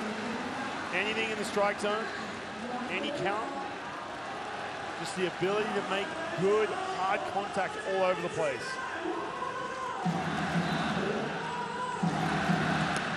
If you can't get that secondary pitch, and you've seen the problem, we saw this with Team Italy last night. You see Ryan Huntington just try and get that slider over for a strike. If you are unable to get that secondary pitch over, they're going to hunt fastballs in the middle of the plate.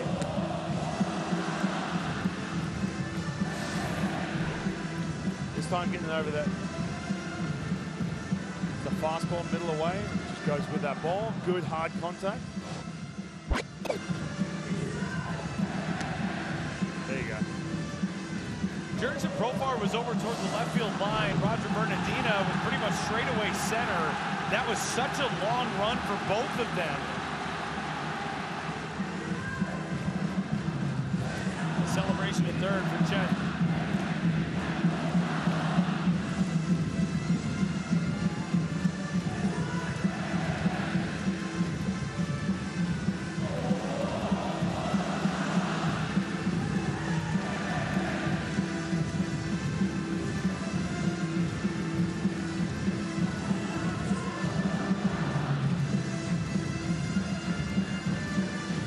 Steps off. They'll go through the signs again with Trump.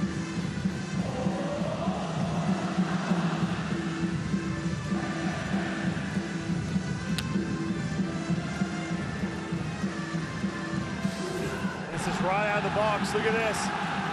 He knows he's got at least two, but realizes the defense has shifted over. And he's hunting for that third base. And the reaction.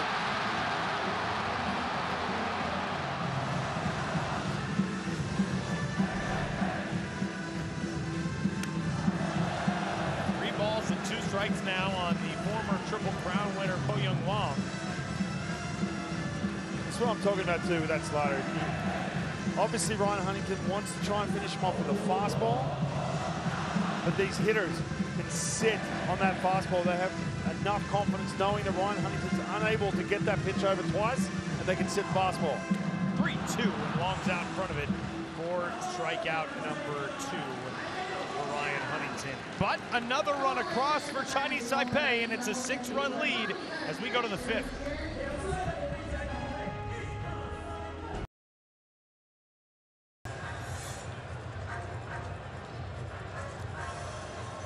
It has been quite a run for this Chinese Taipei offense, which has come alive since a scoreless first 4 innings in this 2023 World Baseball Classic on home soil, and so much of it due to that guy, Yu Chang, who led off the 4th inning with a single, and even though he was erased on a fielder's choice ground ball by Yang Ting Wu behind him, things kind of fell into place as the inning went along. Another run added to this lead thanks to the RBI triple by Che Shen Chen. And as we go into the top half of the 5th, Chinese Taipei in control. Jurickson Profar on for his 3rd leadoff at bat of the game in 5 innings. He led off the 1st with a single, scored the first of the Kingdom of the Netherlands 2 runs, grounded out to first base in the 3rd. Now here he is in the 5th.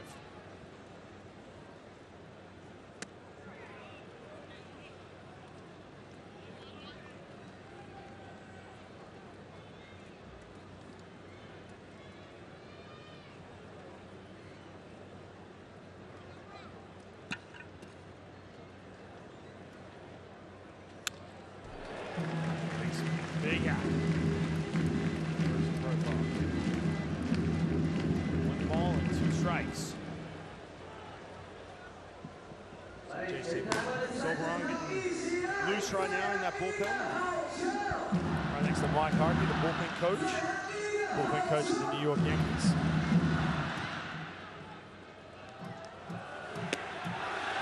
Just off the outside corner on 1-2.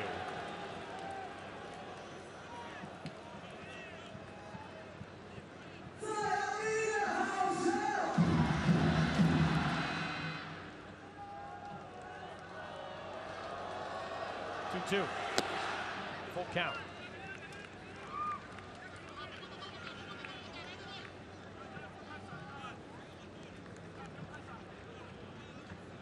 After the game here last night, I think I slept deeper than I have maybe ever slept in my life, because the energy that this ballpark brings out of you is unbelievable. I mean, this place, you leave here and your ears are ringing and your voice is hoarse. Right. 3-2 up and away for ball 4. That's a good job by Profar to stick with that plate appearance and take the walk. And here is what is at stake on night number 4 of the World Baseball Classic. A scenario in that top slot looking less and less likely as of right now, as the chaos pool in Pool A with no clear favorite as of right now. We have this scenario in play. If Chinese Taipei wins this game and those 2 results go down tomorrow, the way that is possible, all 5 teams would finish at 2-2, and then all kinds of tiebreakers come into play.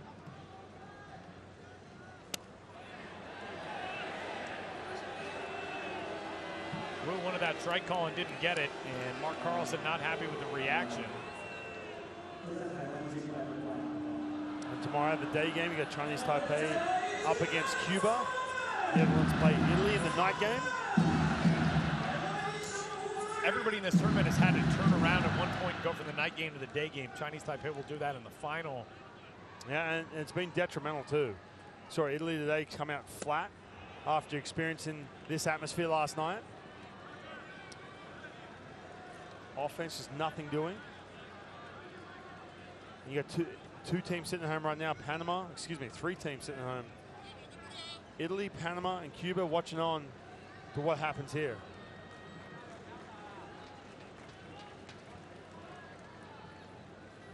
Here's what's ahead for us tomorrow at this ballpark. Our final day of Pool A, Chinese Taipei and Cuba. Chinese Taipei will actually be the visiting team on the line score tomorrow, although not with the crowd. And the Netherlands, Italy in the nightcap to wrap things up. 2-1 was there for a strike to the belt. Top 2 finishers off to Tokyo for the quarterfinal round. They will meet the top 2 finishers from Pool B. And the winners of those matchups on to Miami for the semis and the final at the home of the Marlins. Good pitch. Right back in the count. Talked about this last inning with Chinese Taipei getting their team right back in the dugout, right in the box. Quickly shutting down this Netherlands team as those innings just dwindle away. The teams that have had to play the day game after a night game are 1-2. Cuba the only win. Italy and Panama each with losses. So Chinese Taipei draws that assignment tomorrow.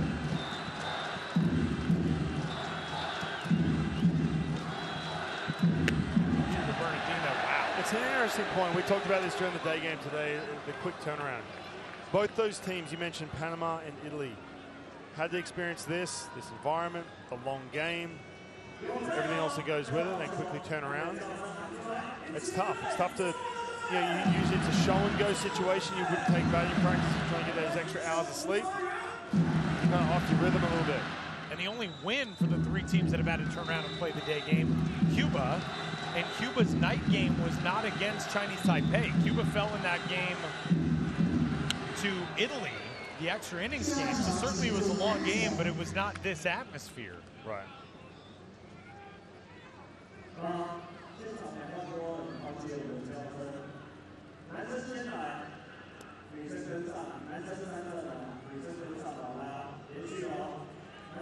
I think this Netherlands team is in a bit of shock right now. They would have watched the game against Chinese Taipei versus Panama, thinking to themselves, okay, we can handle this team. They come out 2-0, the only team that really came out 2-0, and here they are. Just goes to show how important tomorrow is going to be for them, how important every inning is you play. He's got some decisions to make for tomorrow, especially on the pitching side.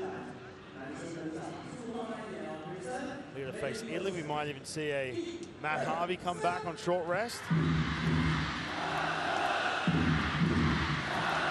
Again, it's not over yet. It's a 5th inning. But you can see a little bit of the deer in headlights look from this Netherlands team, down 8-2. 3-2 pitch. Bernardina is gone.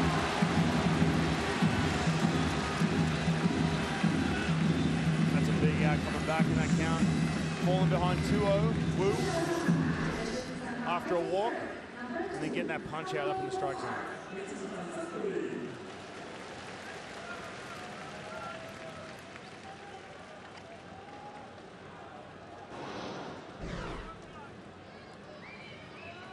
So 1 out, and here is Xander Bogaerts. Bogaerts, a strikeout in the first inning. 0-1. Now, another thing to think about, Tyler, is you look at this Chinese Taipei team, in the baseball scheme of things, they're kind of like the little brother to Japan and Korea. Japan and Korea have been so dominant for years and years. They're in the same region. They play a very similar style of baseball. Obviously, baseball was brought over from Japan back in the day. So it's a chance for them, especially after last year bowing out the way they did, to get to that second round in Tokyo and stepping up against Japan or a potential Korea as well.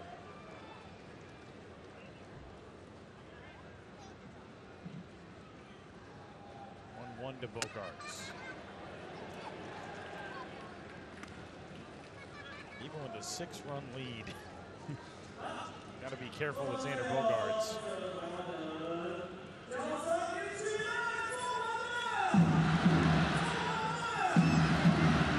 It's going to cause a ton of fits for a ton of pitching staffs in the National League West this year with the San Diego Padres.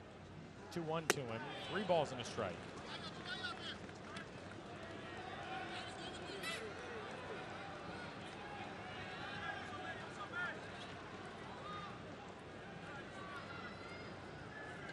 Andrew Jones sitting right next to Henzy Mullins. He's been here before. He's played in this ballpark for the Netherlands, 2013 World Baseball Classic.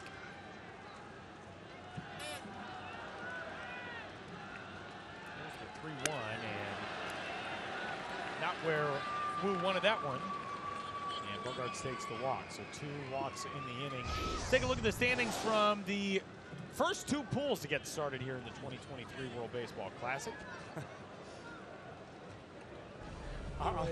Nothing is chaotic in the world right now as Pool A. Wow, look at, I mean, you know, Pool B, first of all, the big upset from Australia over Korea. So Korea's all of a sudden 0-2, which is shocking. Australia at the top, and Japan 2-0, 2-0. A lot more clear cut on the right of your screen. And then here we are on the left, Pool A. I mean, this is wild. Especially if it stays away. It is right now 8-2 here in the 5th. If Chinese Taipei can pull away with this win. Japan's got a comfortable lead over the Czech Republic, 9-2. That game was in the bottom of the 8th inning at the Tokyo Dome. Czech Republic actually scored the first run in that game, but Japan has taken control. So looks as though the host nation will move into the top spot in Pool B. First pitch swinging, Didi Gregorius on the ground to second. 4-6-3, getting over.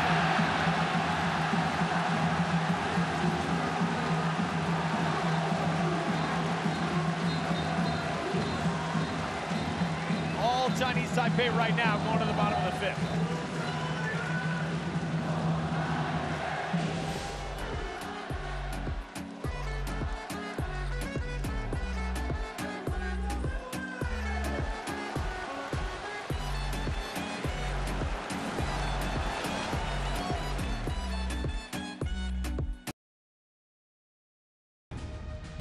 Copyrighted telecast is presented by authority of World Baseball Classic Incorporated. It may not be reproduced or retransmitted in any form, and the accounts and descriptions of this game may not be disseminated without express written consent.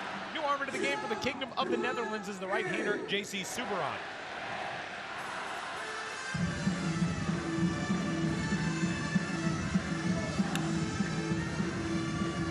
Quickly ahead 0-2. What you like to see. Now it's about executing that secondary pitch.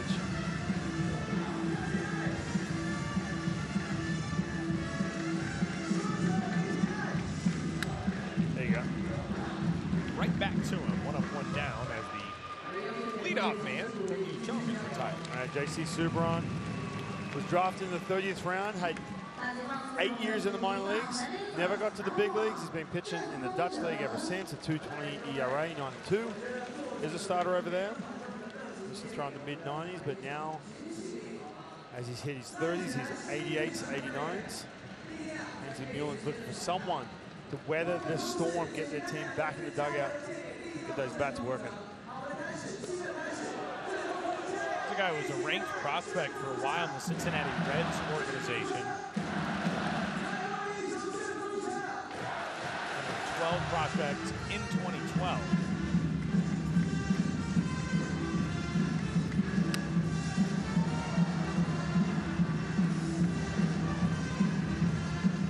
Part of the Futures game, 2009. They still have the Futures game? A little bit different now, right? They do. They don't have the international. Right now, American League versus National League prospects. Right.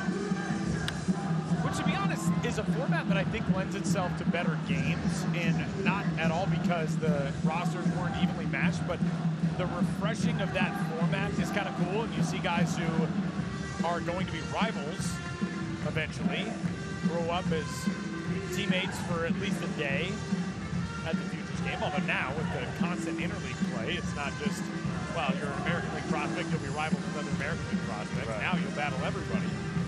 But it's fun. Love that event every year. And of course, this year, you'll get a chance to see it in Seattle.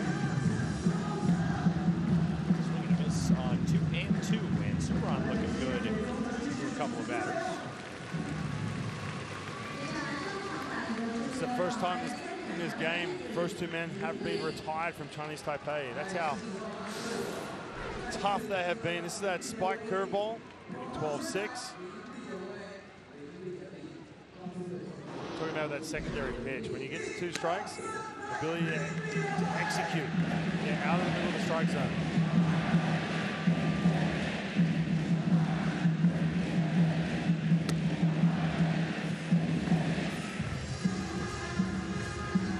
Not sure if you can tell, but Leland is a pretty popular guy around here.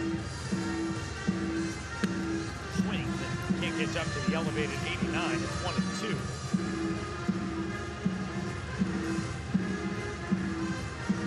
Rivals tonight, but friends always, you hope, as the bouncer ball back to the mound and will retire the side. 1, 2, 3 for the first time tonight goes Chinese Taipei. We're headed to the 6th in an 8-2 game.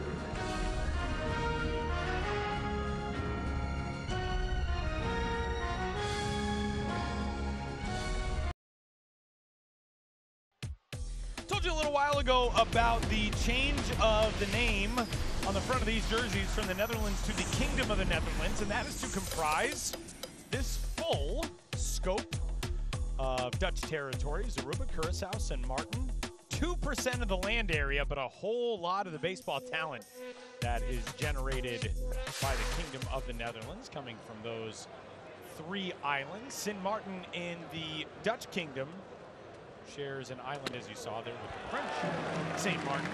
And there is a fantastic story on MLB.com written about the one St. Martin product on this Kingdom of the Netherlands roster, and that is relief pitcher Franklin Van Herpen. It was written by a guy who's celebrating his birthday today, Matt Monaghan from MLB.com.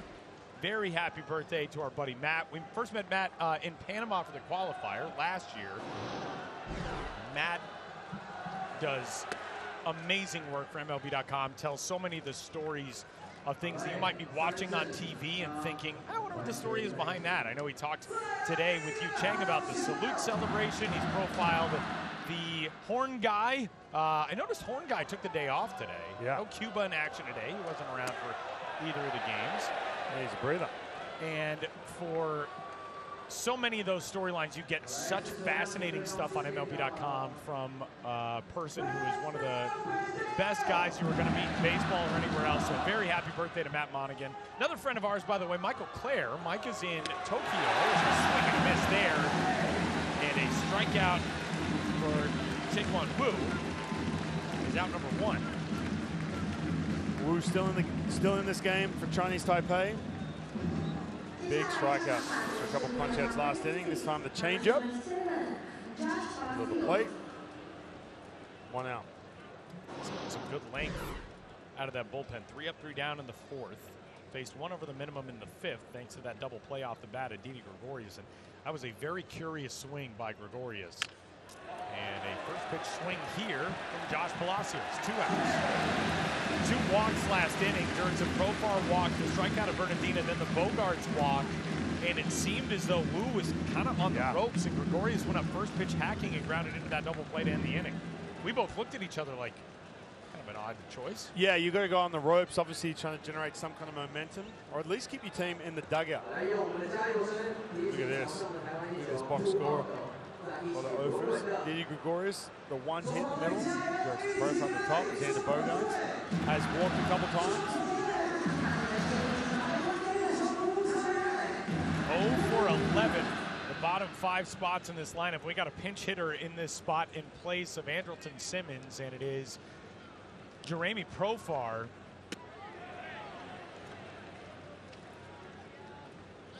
Who is taking the bat out of the hands of the third baseman who got the nod in the 7th spot. Jeremy Profar, the younger brother of Jurickson Profar. Skied away. So Simmons is out now.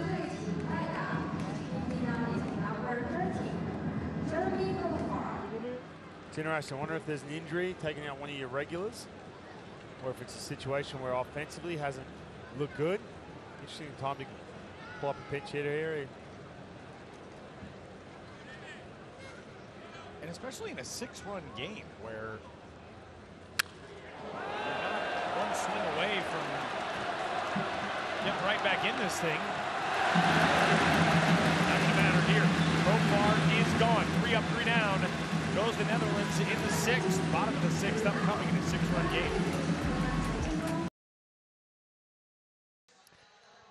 Earlier in this game, I noted there was a song playing in the background. I said we've heard it quite a bit. It's because it is the song of Team Chinese Taipei, and the group that performs that song gives a little pre-game rendition today. Get the crowd fired up here at Taichung Center Continental Baseball Stadium. And as we head into the bottom of the 6th inning, it seems to have worked for this team and this crowd. And it doesn't take long to get a base runner aboard to start things in the bottom of the 6th as Tzu-Wei Lin is aboard for who else? Yu Chang coming to the plate.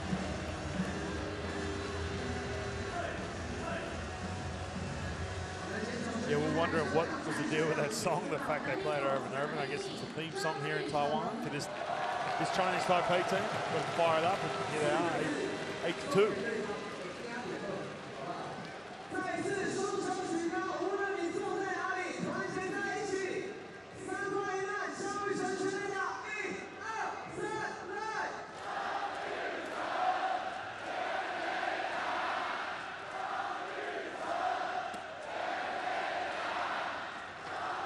We're talking about Solbaran coming in that his first inning of work, making quick work at Chinese Taipei, first time.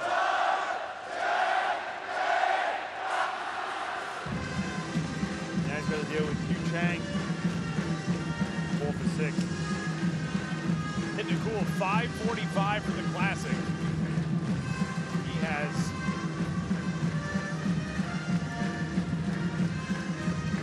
been a revelation over the last couple of games for his team. The game-tying homer last night, the grand slam tonight.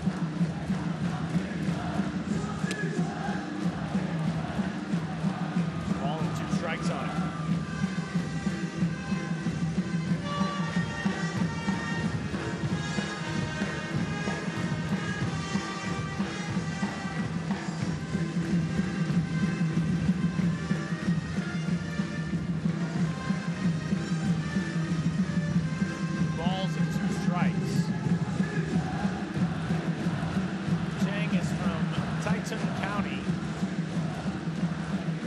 Celebrate his 28th birthday coming up in August of this year. For the Boston Red Sox now. 2-2, grounded left side. Picked up over there by Jeremy Profar, and he starts an around the horn double play. It felt impossible to retire Yu Chang as of the last couple of nights. That was a big ground ball, got the fastball in just enough. You can see Chadwick Tronk setting up inside. There was a pitch early in the at-bat that Solbara was able to locate. I saw him set up in there. I was like, oh, but dude, don't miss. Whatever you do, don't miss out over the plate, but got it in just enough. Got a big double play. So two-way Lin taking off the base paths after the inning opening hit by pitch. Chang gone. The bases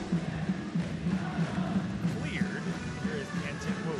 Ryan, obviously you're not going to attempt to wrap this game up earlier or anything, but if you're Chinese Taipei and you can get this thing in the win column, how important is a little bit more rest as a fly ball out of the air to right field? Why did I ask you that question with 2 outs? What was that all about? Fly out to Josh Palacios. We'll wrap things up in the 6th. Headed to the final third of this game, a 6-run lead for Chinese Taipei.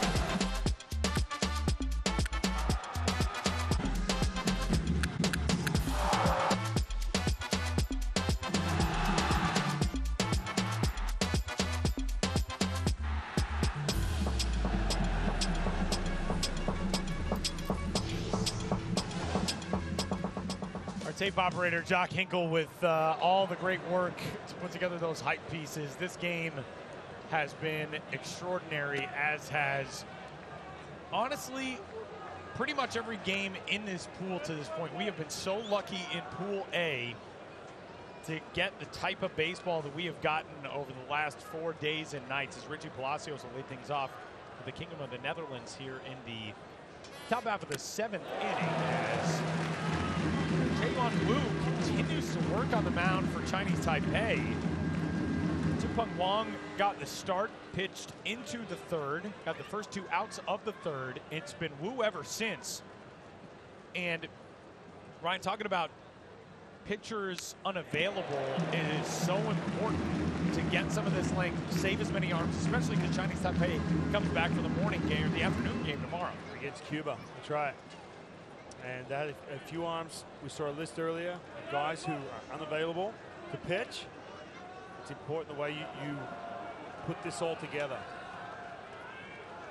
Saw this shot a moment ago of Yue Bing Lin in the first base dugout, and honestly, first night of this World Baseball Classic with his team, we kind of looked at him as a guy who maybe had drawn an assignment that was going to prove too much. His team got cracked in game number 1, and he has looked brilliant the last couple of games. Well, yeah, a big part of that too is because of the bullpen decisions or the lack of, and that cost them that first game against Panama. I know they put up 12 runs, but there's always these turning points in games. If you can keep your team close, good things happen. And you just decide to stick with your starter in that situation too long, and it cost them. And a lot of this too, you got to remember, it's been a while since you've been at this level as a national program. So, look, these guys are nervous as well. They want to make the right decisions. They're trying to fill out their players. By this point, though, in Pool A, you kind of figure each other out. And on the flip side, too, Panama. I mean, they had some questionable decisions against Cuba a couple days ago, and then today they had Humberto Mejia, who was available, and man, did he ever do a good job and keep Panama in a situation now where they could still go through. Richie Palacios looking for his first hit of the Classic. 2-2 pitch coming to him. Now, speaking of Panama, Cuba, Italy, some of these other teams that are watching along tonight, I guarantee you, they're all asking. Players are asking coaches, they're asking their PR person, whoever, their point of contact. What scenario do we need to happen for us to advance? I guarantee you the wheels are spinning, especially if Chinese Taipei come away with a win. You've been part of teams in situations like that before, in which you go into the final day swinging a miss there. number 4 for Wu. Great pitch. And here is how this pool looks right now.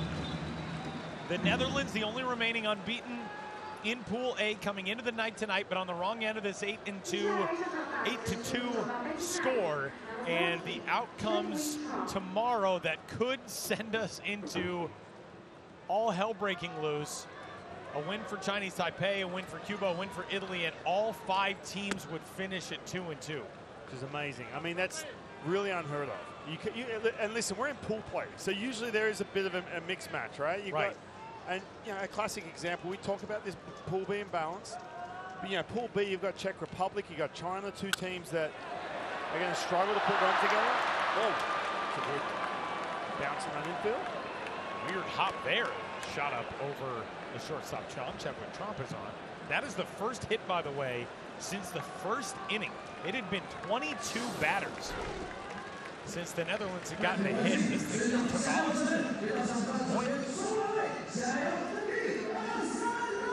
Nothing you can do about that, but just smile. A lot easier to see a hop like that when you got a 6-run lead instead of a 1-run lead.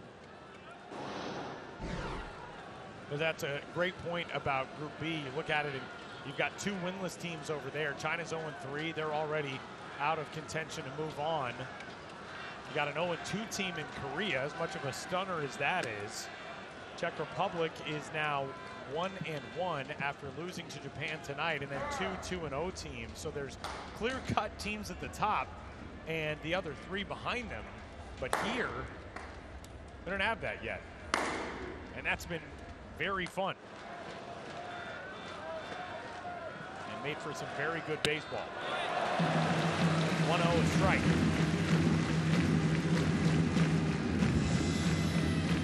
Jurickson Profar got this game started with a single and a run scored in the first inning. He walked in the 5th. He is 1 for 2.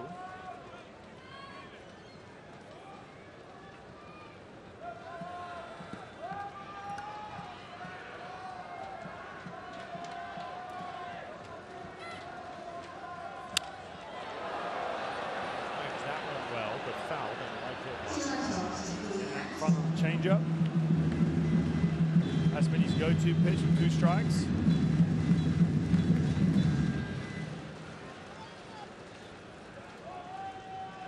Jurickson Profar, who puts up some good numbers, around 400 coming into this World Baseball Classic in a Netherlands uniform. So right there, changeup, changeup, changeup. Timmy tries to go elevate fastball right here. Try it.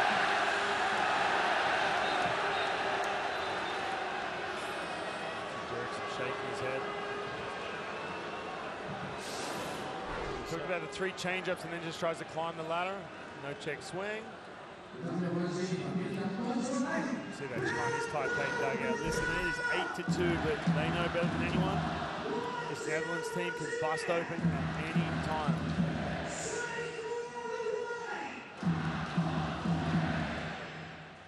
Here's the 2-2. Out to right. And a routine fly out. It's a wet land.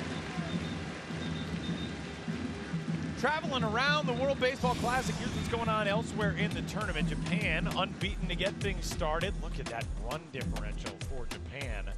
The Australia squad with a surprising game in a win over Korea and dominated China in an early termination victory.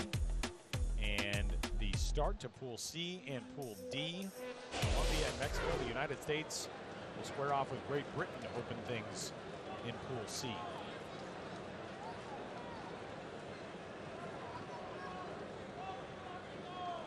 The other team in that group, 5, wait on day 1 is Canada.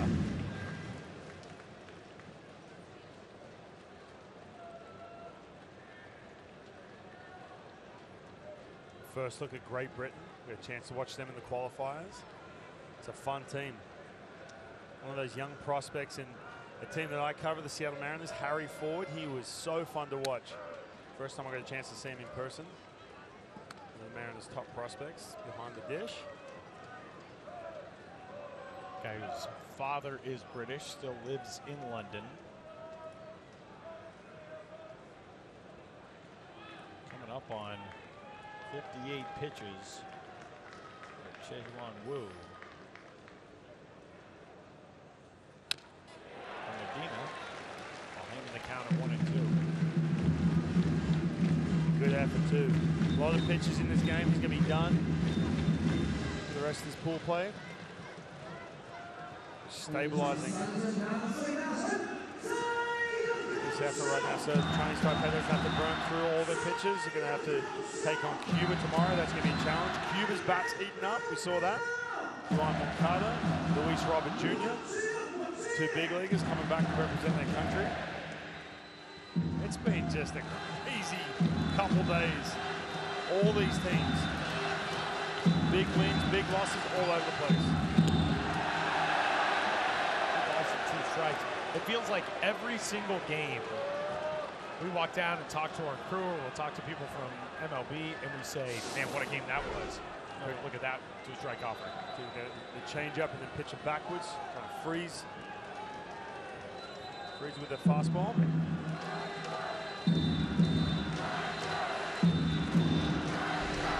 Ageless Roger Bernardino. 2-2 to first. Chang going to the bottom of 7. Amazing work done on the mound by Jae-Hwan Woo. And through 6.5, Chinese Taipei in complete control on home soil. 绝对不会让他有太甜的球可以打。这个球出棒，打击出去，来到中左半边，飞行距离非常的深远。Yes， 灌炮，张育成开轰了，连续2场比赛击出了全垒打。How incredible is that call? The call from the booth next door, the local broadcast here in Taiwan. Massive thanks to Elta, to our guys on the crew, Tom Lynch, Doug Deans, Justin Daniels, and another salute from the guys next door. What a call on the grand slam in the 2nd inning for Yu Chang. The Festival of Baseball is alive and well in 2023 in Taichung. That's epic. I love when we get a chance to hear, you know, a call, different booths, different energy. Love it. So good. The catcher, Gungwan Gilligalau, had a rough first inning behind the plate. He has really had a very good day otherwise. He's gotten settled in defensively. Walked and scored a run in the 3rd inning. Doubled and scored a run in the 4th. Nearly drove in a run on that double as well. He snuck it inside the left field line. Yenting Wu was retired, trying to score all the way from first on that ball. Endurance of Profar and Xander Bogaerts executed a perfect relay. And new arm into the game is Antoine Kelly for the Kingdom of the Netherlands. Ground ball left side, out to short. Nice pickup by Bogaerts on a tricky hop. 1 out. So Barron is really steadied out, still in the game. Let's see defensive replacement. Ray Patrick Dieter, we're gonna get that pronunciation on Dieter. Dieter. There we go. Dieter. I'll just blame the Australian accent for that one, Tom. That works.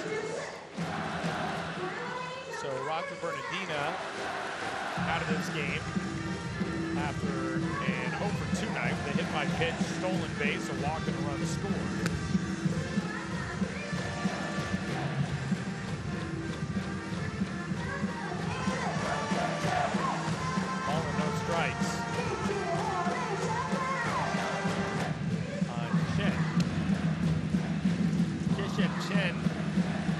Double and a run scored in the 3rd inning, a triple to plate Gilligalau in the 4th. That's the last run that Chinese Taipei has scored tonight.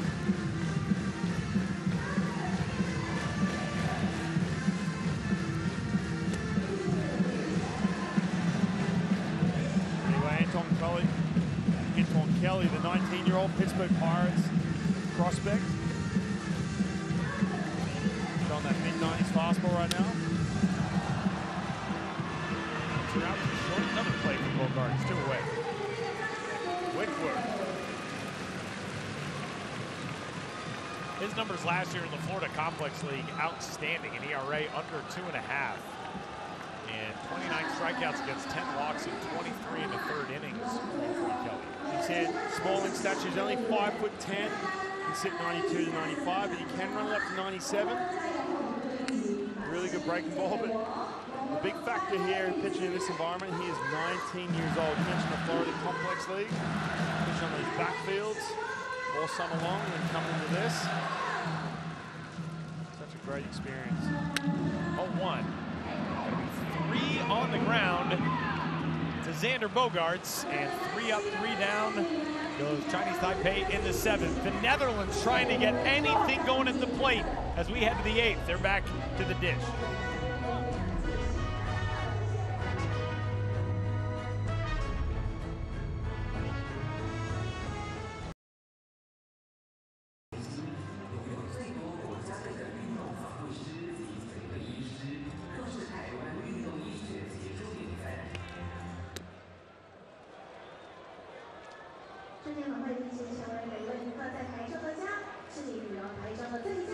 It is an 8-2 lead for the home team, Chinese Taipei, over the Netherlands as we head to the top of the 8th inning in a wild Pool A in the 2023 World Baseball Classic. Nothing decided yet in this group. The Netherlands entering the night as the only remaining unbeaten.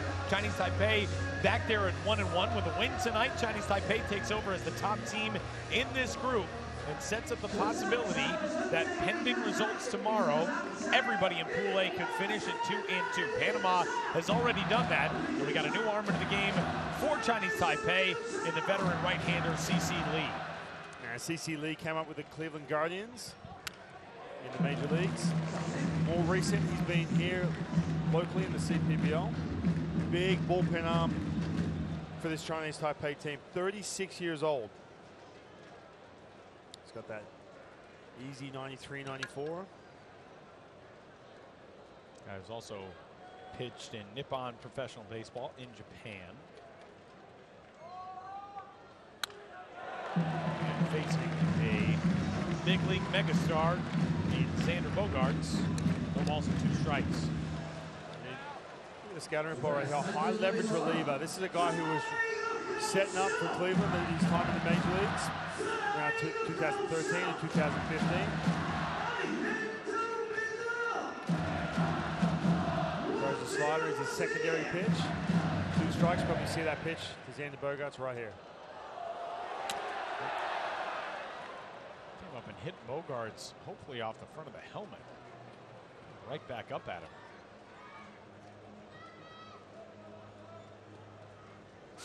Having a laugh. Hopefully that's a good sign. Oh, off the brim of that helmet.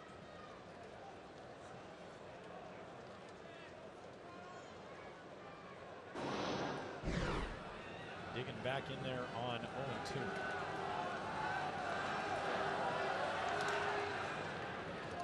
C.C. Lee, last night we were having a conversation after Chinese Taipei summoned Vishen Chen, who worked an inning in his team's win over Italy. He's nicknamed the Agent of Chaos, and I said, you know, it's a great nickname, but my favorite nickname this Chinese Taipei team belongs to C.C. Lee, and it is Instant Noodles Timer. The reason behind that being that Bogarts can't hold up, and he's gone on strikes for round number 1. The thought process is, you put your instant noodles in the microwave, by the time they're done, he's got the save. I like it. Big strikeout right here. This is that slider. Xander Bogarts not able to hold up. Guessing wrong on that pitch.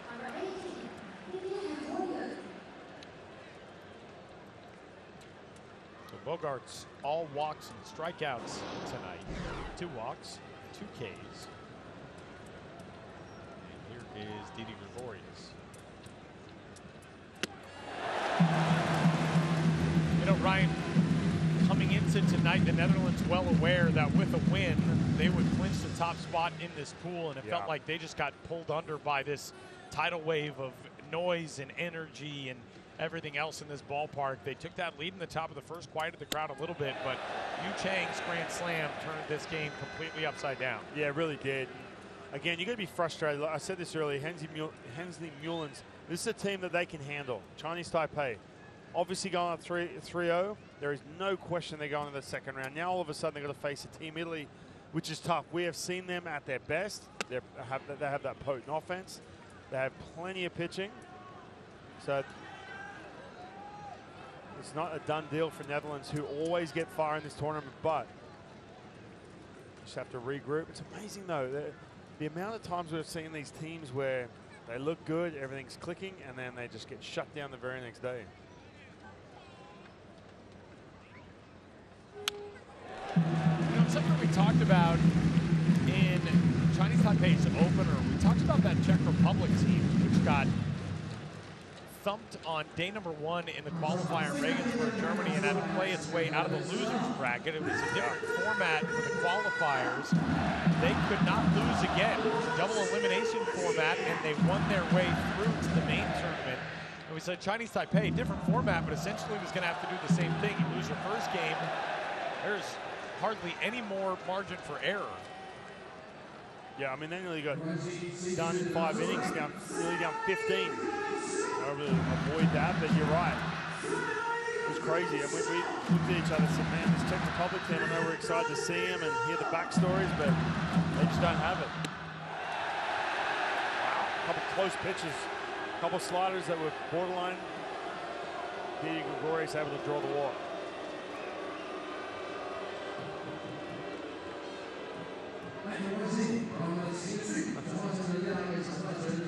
Quite agree. Smile it off.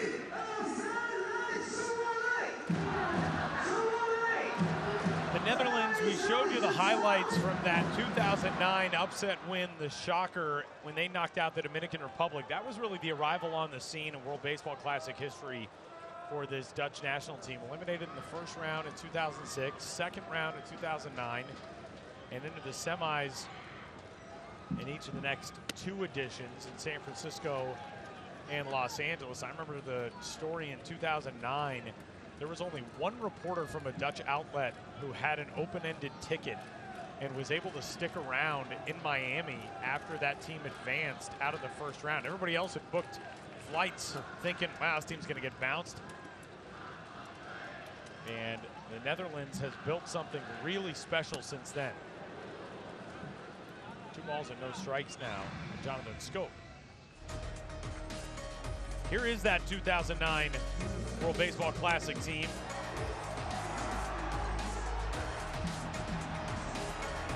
That was the opening round in Puerto Rico.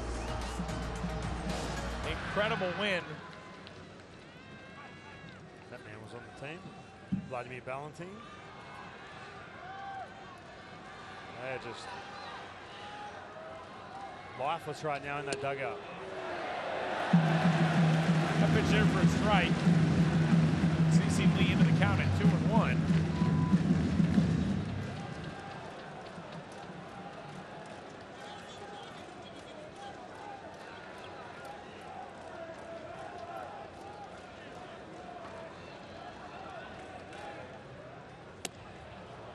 Three and one now. And you think of some of those past results, the fact it's going to come down to, if it stays this way, obviously, but come down to that final day. A game they have against Italy, which is so huge. You know, team last couple World Baseball Classics, getting through that second round into the semis.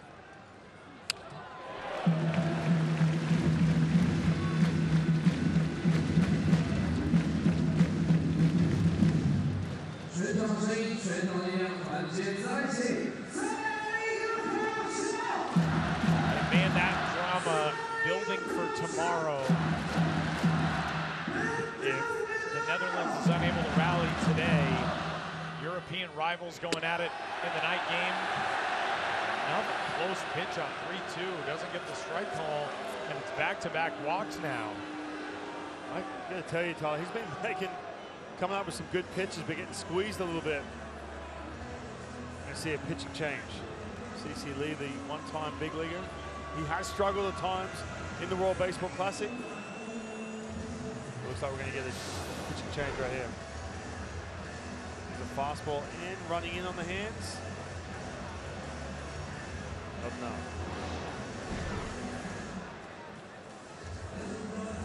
no. New arm will enter this game. Top of the 8th inning. Chinese Taipei with an 8-2 lead over the Netherlands.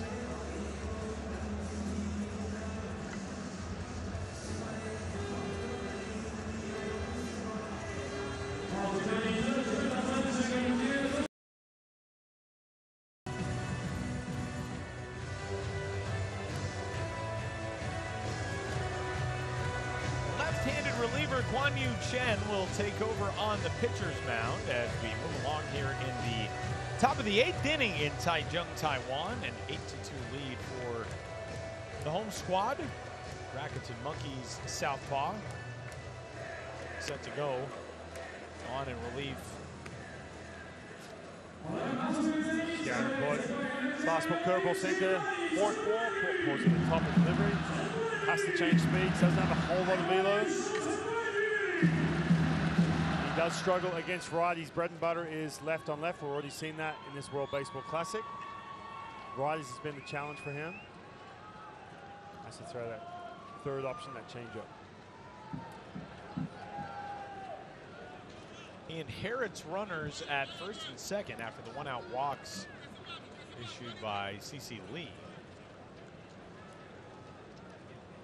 And we've got a pinch hitter here in the person of Charlene Scopes. So talked about the brothers on this Netherlands roster, and we have seen all 3 pairs of brothers in the game tonight. Charlene Scopes takes a 90-mile-per-hour heater for strike 1. A steady dose of fastballs and that forkball at some point.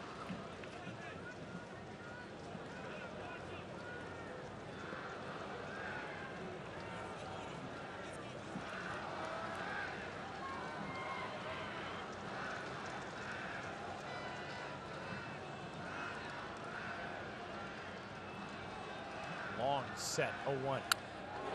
2. Not a real productive night with runners in scoring position for the Netherlands. Chinese Taipei batting .400 as a team in high leverage spots. Yeah, they've been, the word I used before was relentless. In those middle innings, there was just no give in. You had to command 3 pitches in that bat. Otherwise, they'll just make a good contact, hard contact as well. We talked about the fact they only had 5 home runs. That's from 2006, 2009, 2013, 17, 4 World Baseball Classics. They eclipsed that mark already here in 2023.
It's going to throw a fastball, got ahead.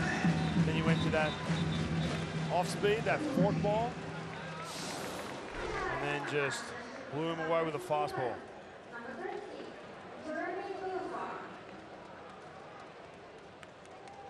So it brings up Jeremy Profar, who entered this game as a pinch hitter in the place of Andrelton Simmons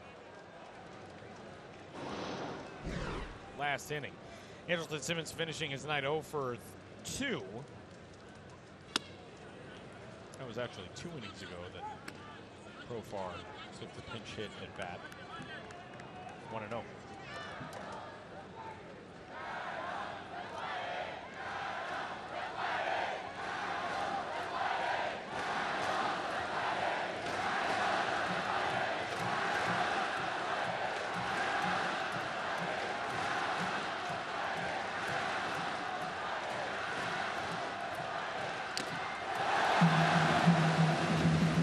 Down even, 1 ball and 1 strike.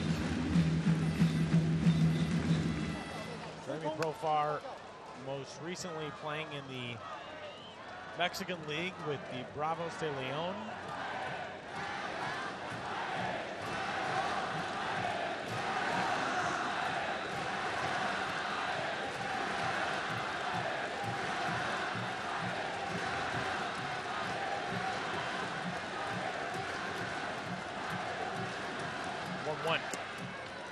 Pick back there. And Kwan Yu Chan, he's pitched at the World Baseball Classic 2017. Take a look at the numbers right here. A whole lot of success. I guess Israel 2 2/3 with 2 runs. Korea struggled 3 runs. Can get through the second inning as a starting pitcher, especially. It's a bit of a mixed bag. It's a big moment for him.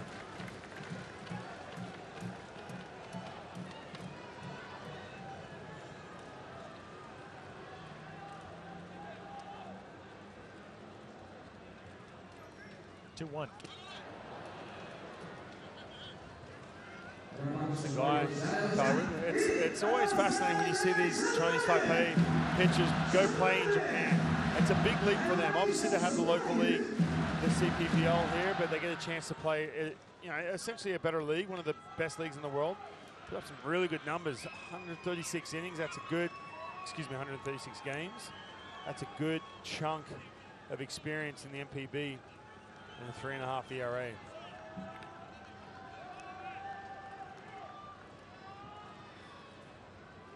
Big bat waiting in the on-deck circle if it gets to him. 3-1 fouled away. Vladimir Valentin has come out from the third base dugout, not in the lineup to start this game today. And the Nippon Professional Baseball single-season home run king, hoping that he will get a crack at the plate with the bases loaded. And a guy who would have faced Kwan Yu Chan, that would have crossed paths in Japan. A guy he knows really well.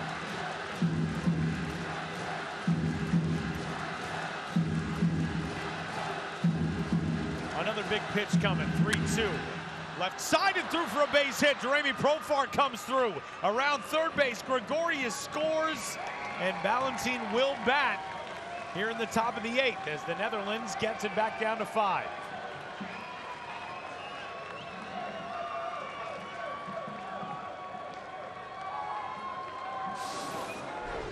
Again, still a big deficit, but Carl, one thing, we've talked about this a lot. If you're going to lose, you still want to leave with some kind of momentum, some kind of heartbeat, especially offensively. You don't want to be in a situation where you get shut down for pretty much the entire game except for the 3rd inning and then walk in to play Team Italy tomorrow. You want to leave on some sort of good note. So if you can put some runs up, you know what? If you don't win, you don't win. But hey, look, you say to each other, we're good offensively.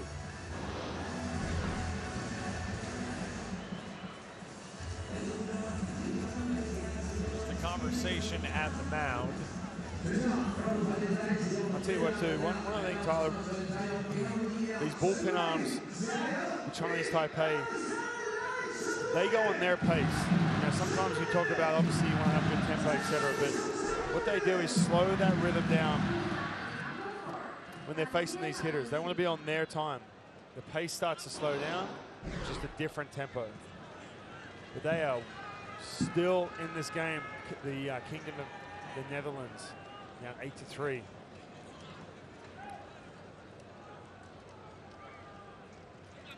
As soon as that ball got through the infield, Profar hustling up the first baseline, turned and pointed to his dugout, and Valentin may do the same thing. An RBI single for him back up the middle, and the Netherlands chipping away now here in the 8th. The tying run will be in the on-deck circle. It's an 8-4 game. Again, a little bit of a heartbeat. Like I said, they're chipping away. They are still in this game. I know there's 2 out in the 8th inning, but they have the bats to do it.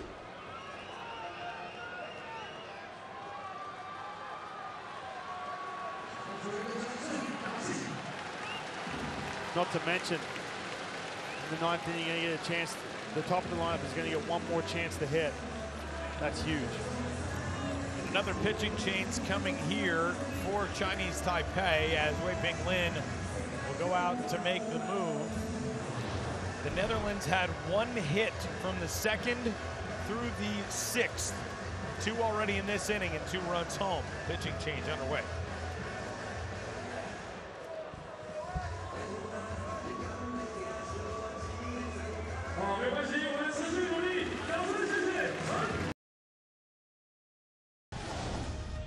Wild Pool A continues tonight here in Taichung, Taiwan. The top 2 teams are headed on to the quarterfinal round in Tokyo next week.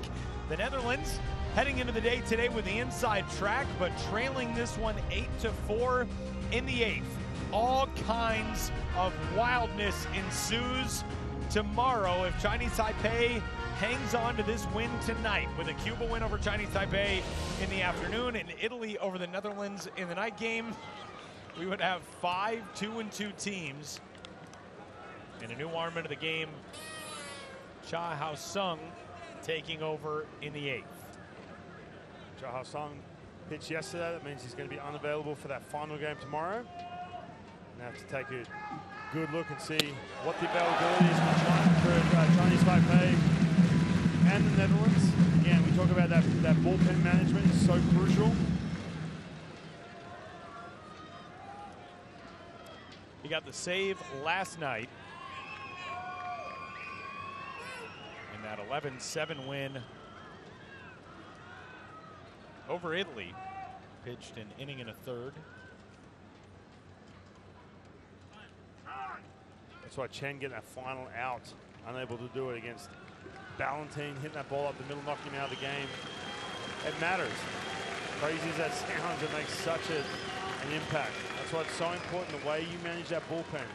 If you're a first-time manager doing this for the first time and dealing with some of those restrictions, you put yourself on the ropes, especially when the games count on that last day. We saw 2 pitchers through the first 7 innings in this game for Chinese Taipei. 3 now here in the 8th. 0-1. 1-1.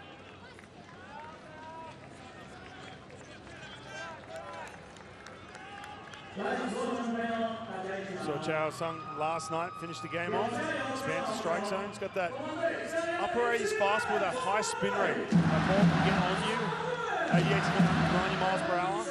Not going to blow you away with velocity. Kind of throws that invisible middle of the plate.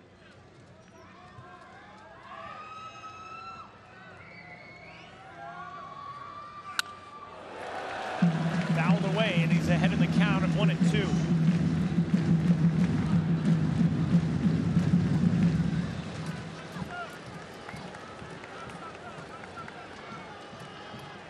See a splitter right here.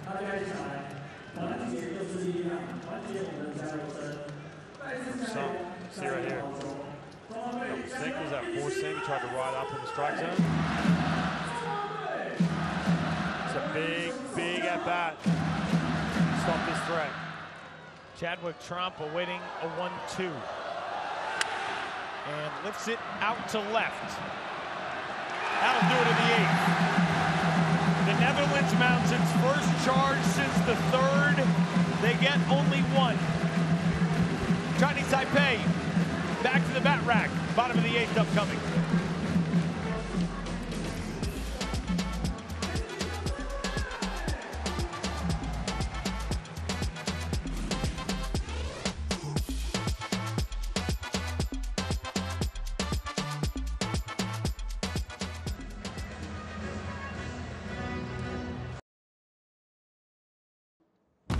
That is gone, and it's 15-3 Israel.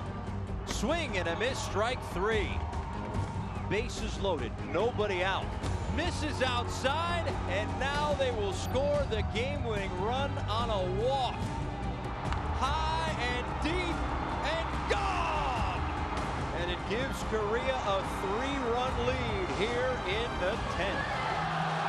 First pitch swinging, fly ball down the right field line, and that will drop for extra bases. It's a leadoff extra base knock for Kunyu Jong in the bottom of the 8th. This Chinese Taipei team has dealt with so much disappointment in the World Baseball Classic. Those highlights you saw, one of those wins was against the Netherlands, one of those losses for Chinese Taipei. A big win for the Netherlands via the early termination rule. 6 years ago, CPBL teams not on the same page with the Federation, the Chinese Taipei Baseball Association. The Lemigo Monkeys did not send their top players, which were some of the best players on this island at that time. And in 2023, this is the most talented roster that Chinese Taipei has probably ever put together, and it is showing tonight. They're trying to get that run back from the top of the 8th.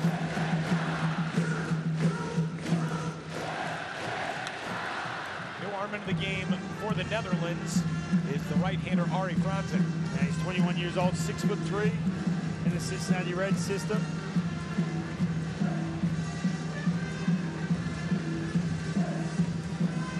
Reds got 15 players in their organization playing in the World Baseball Classic. Wow. They struggle a little bit. 17, take his team back in that dugout.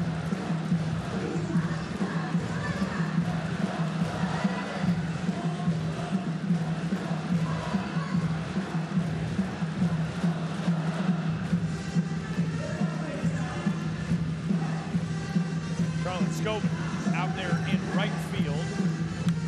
Bunt is down. And the out is at first. You're up by 4 runs. And you're manufacturing still, trying to make up for that run, like you said, Tyler.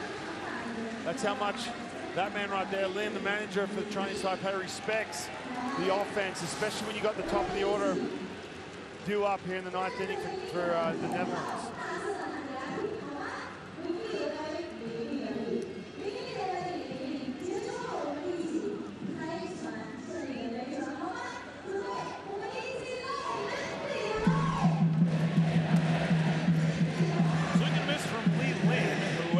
Doubling in his first at-bat, singling to drive and run, and then coming home himself on Yu Chang's grand slam. He has struck out and grounded out since. Rackets of the Monkeys star, the CPBL MVP. The ball's in, strike on him. Well, you're not kidding. When you look at this roster, we came into this not quite sure some of the players, the way the roster's been put together. Flared up the middle into center, a base hit.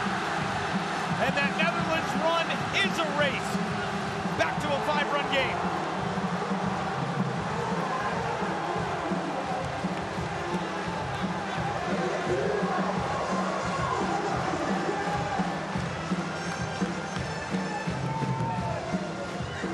Every time this Netherlands team shows some life, Chinese Taipei answer right back. We're talking about this roster and talking to the manager, Lin, see this pitch hit right back up the middle.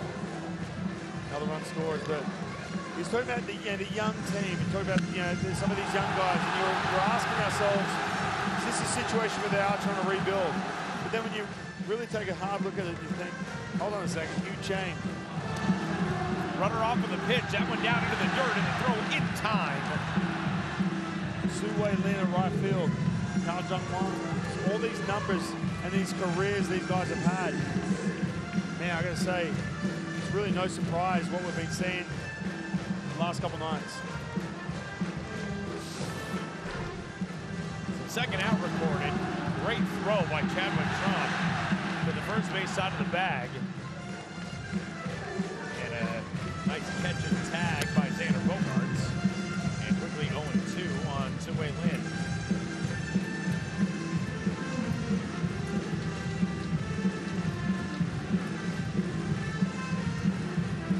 There is Yu Chang, the hero of the last 2 nights for his team. He won't get bat here, but he's probably fine with that because this game is going to the top of the ninth.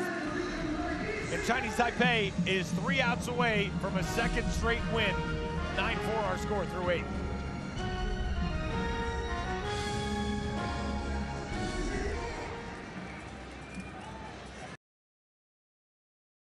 Another amazing night of baseball here inside Jung. Yu Chang's second inning grand slam, turning the tide for his team, and this is where things stand in Pool A. The Netherlands 2-0 coming into the night tonight.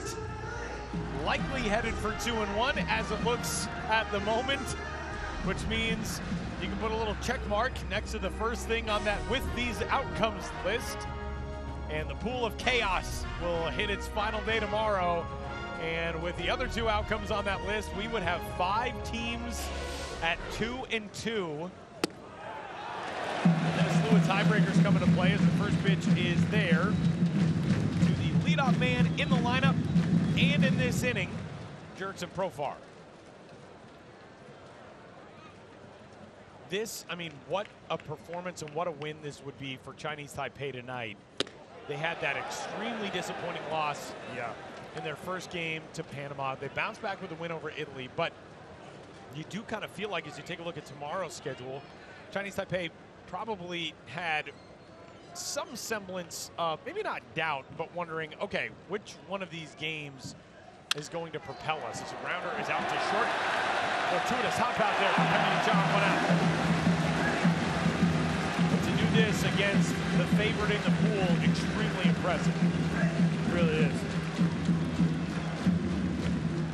Chang pulled a little bit to his left.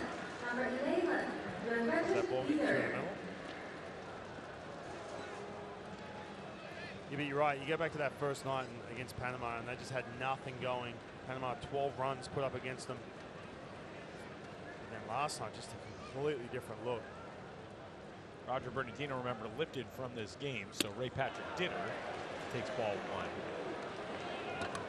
1. Jiahao Sung got the save with an inning and a third last night. He's trying to do the same here tonight. Hitter in the Marlins organization.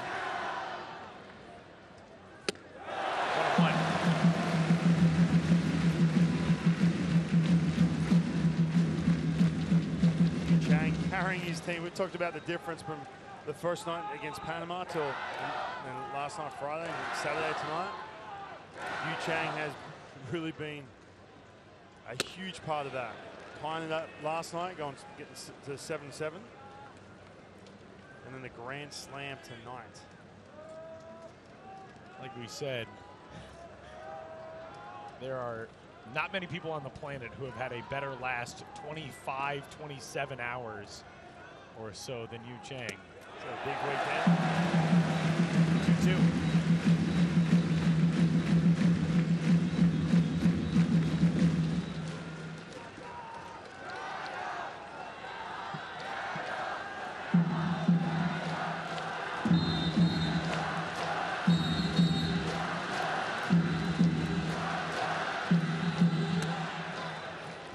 Count full.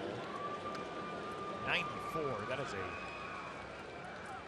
big right arm for Jiahao Sung.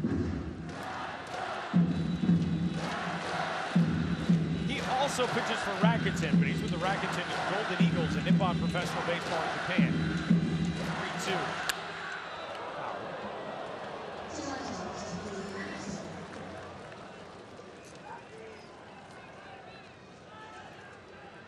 Chinese Taipei's offense has come alive, to say the least, here on home soil. First 13 games in World Baseball Classic history. Those numbers compared to the last 3. And the thing that stands out is the home runs. 5. Last 13 games, 5 home runs. They've matched that already in 3 games.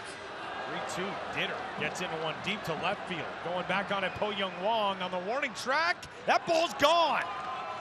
Ray Patrick Ditter with a 1-out homer in the 9th. And the Netherlands not going to go quietly.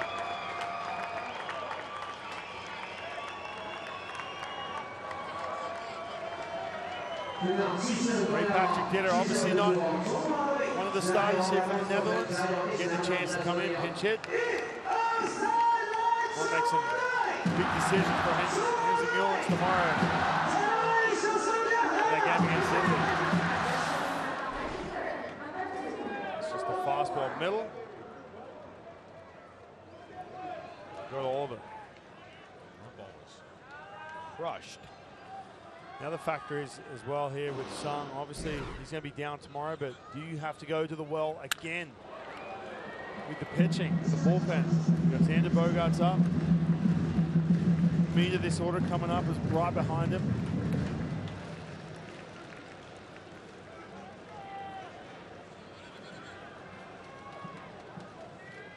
San Diego Padres shortstop Xander Bogaerts. That feels strange to say. Shortstop, third base, second base, you can put him anywhere. 11 years, $280 million.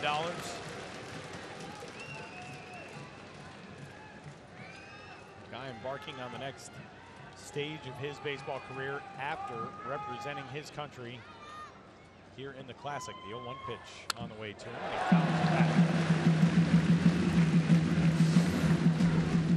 Look at this, Ray Patrick needed a fastball middle, didn't miss it. Big moment for him. Now Xander Bogaerts trying to keep this going. 2 strikes. So good at hitting, slapping that ball the other way. Makes better contact. Not giving up in that dugout. Hayden Estenisa, the Phillies prospect. Here comes the slider, he's gonna have to bury it. Got it.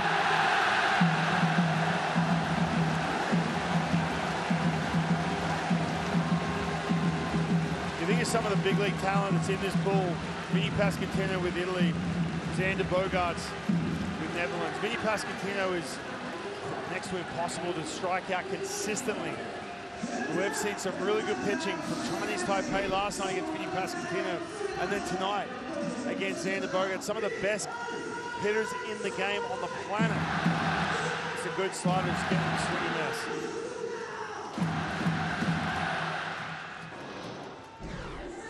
And to keep it alive, the task falls to Didi Gregorius.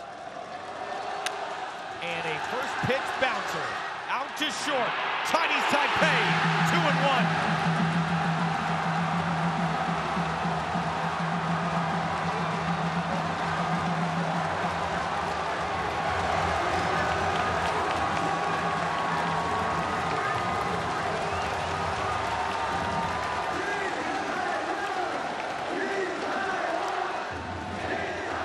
Another extremely impressive night for Chinese Taipei, and for these fans here in Taiwan,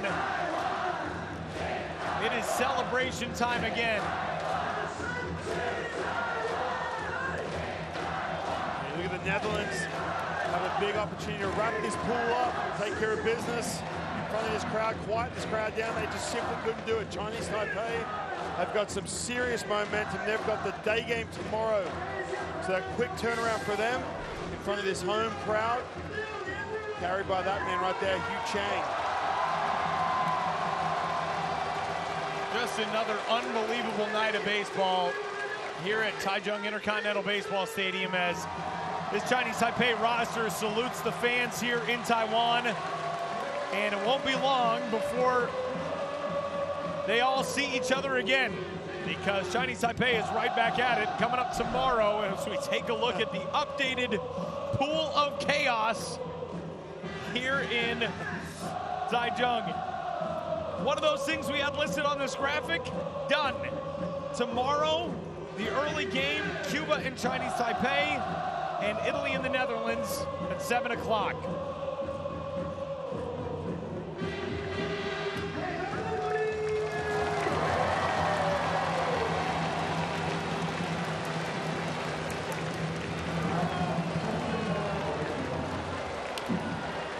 We go into the 5th and final day with so many unknowns.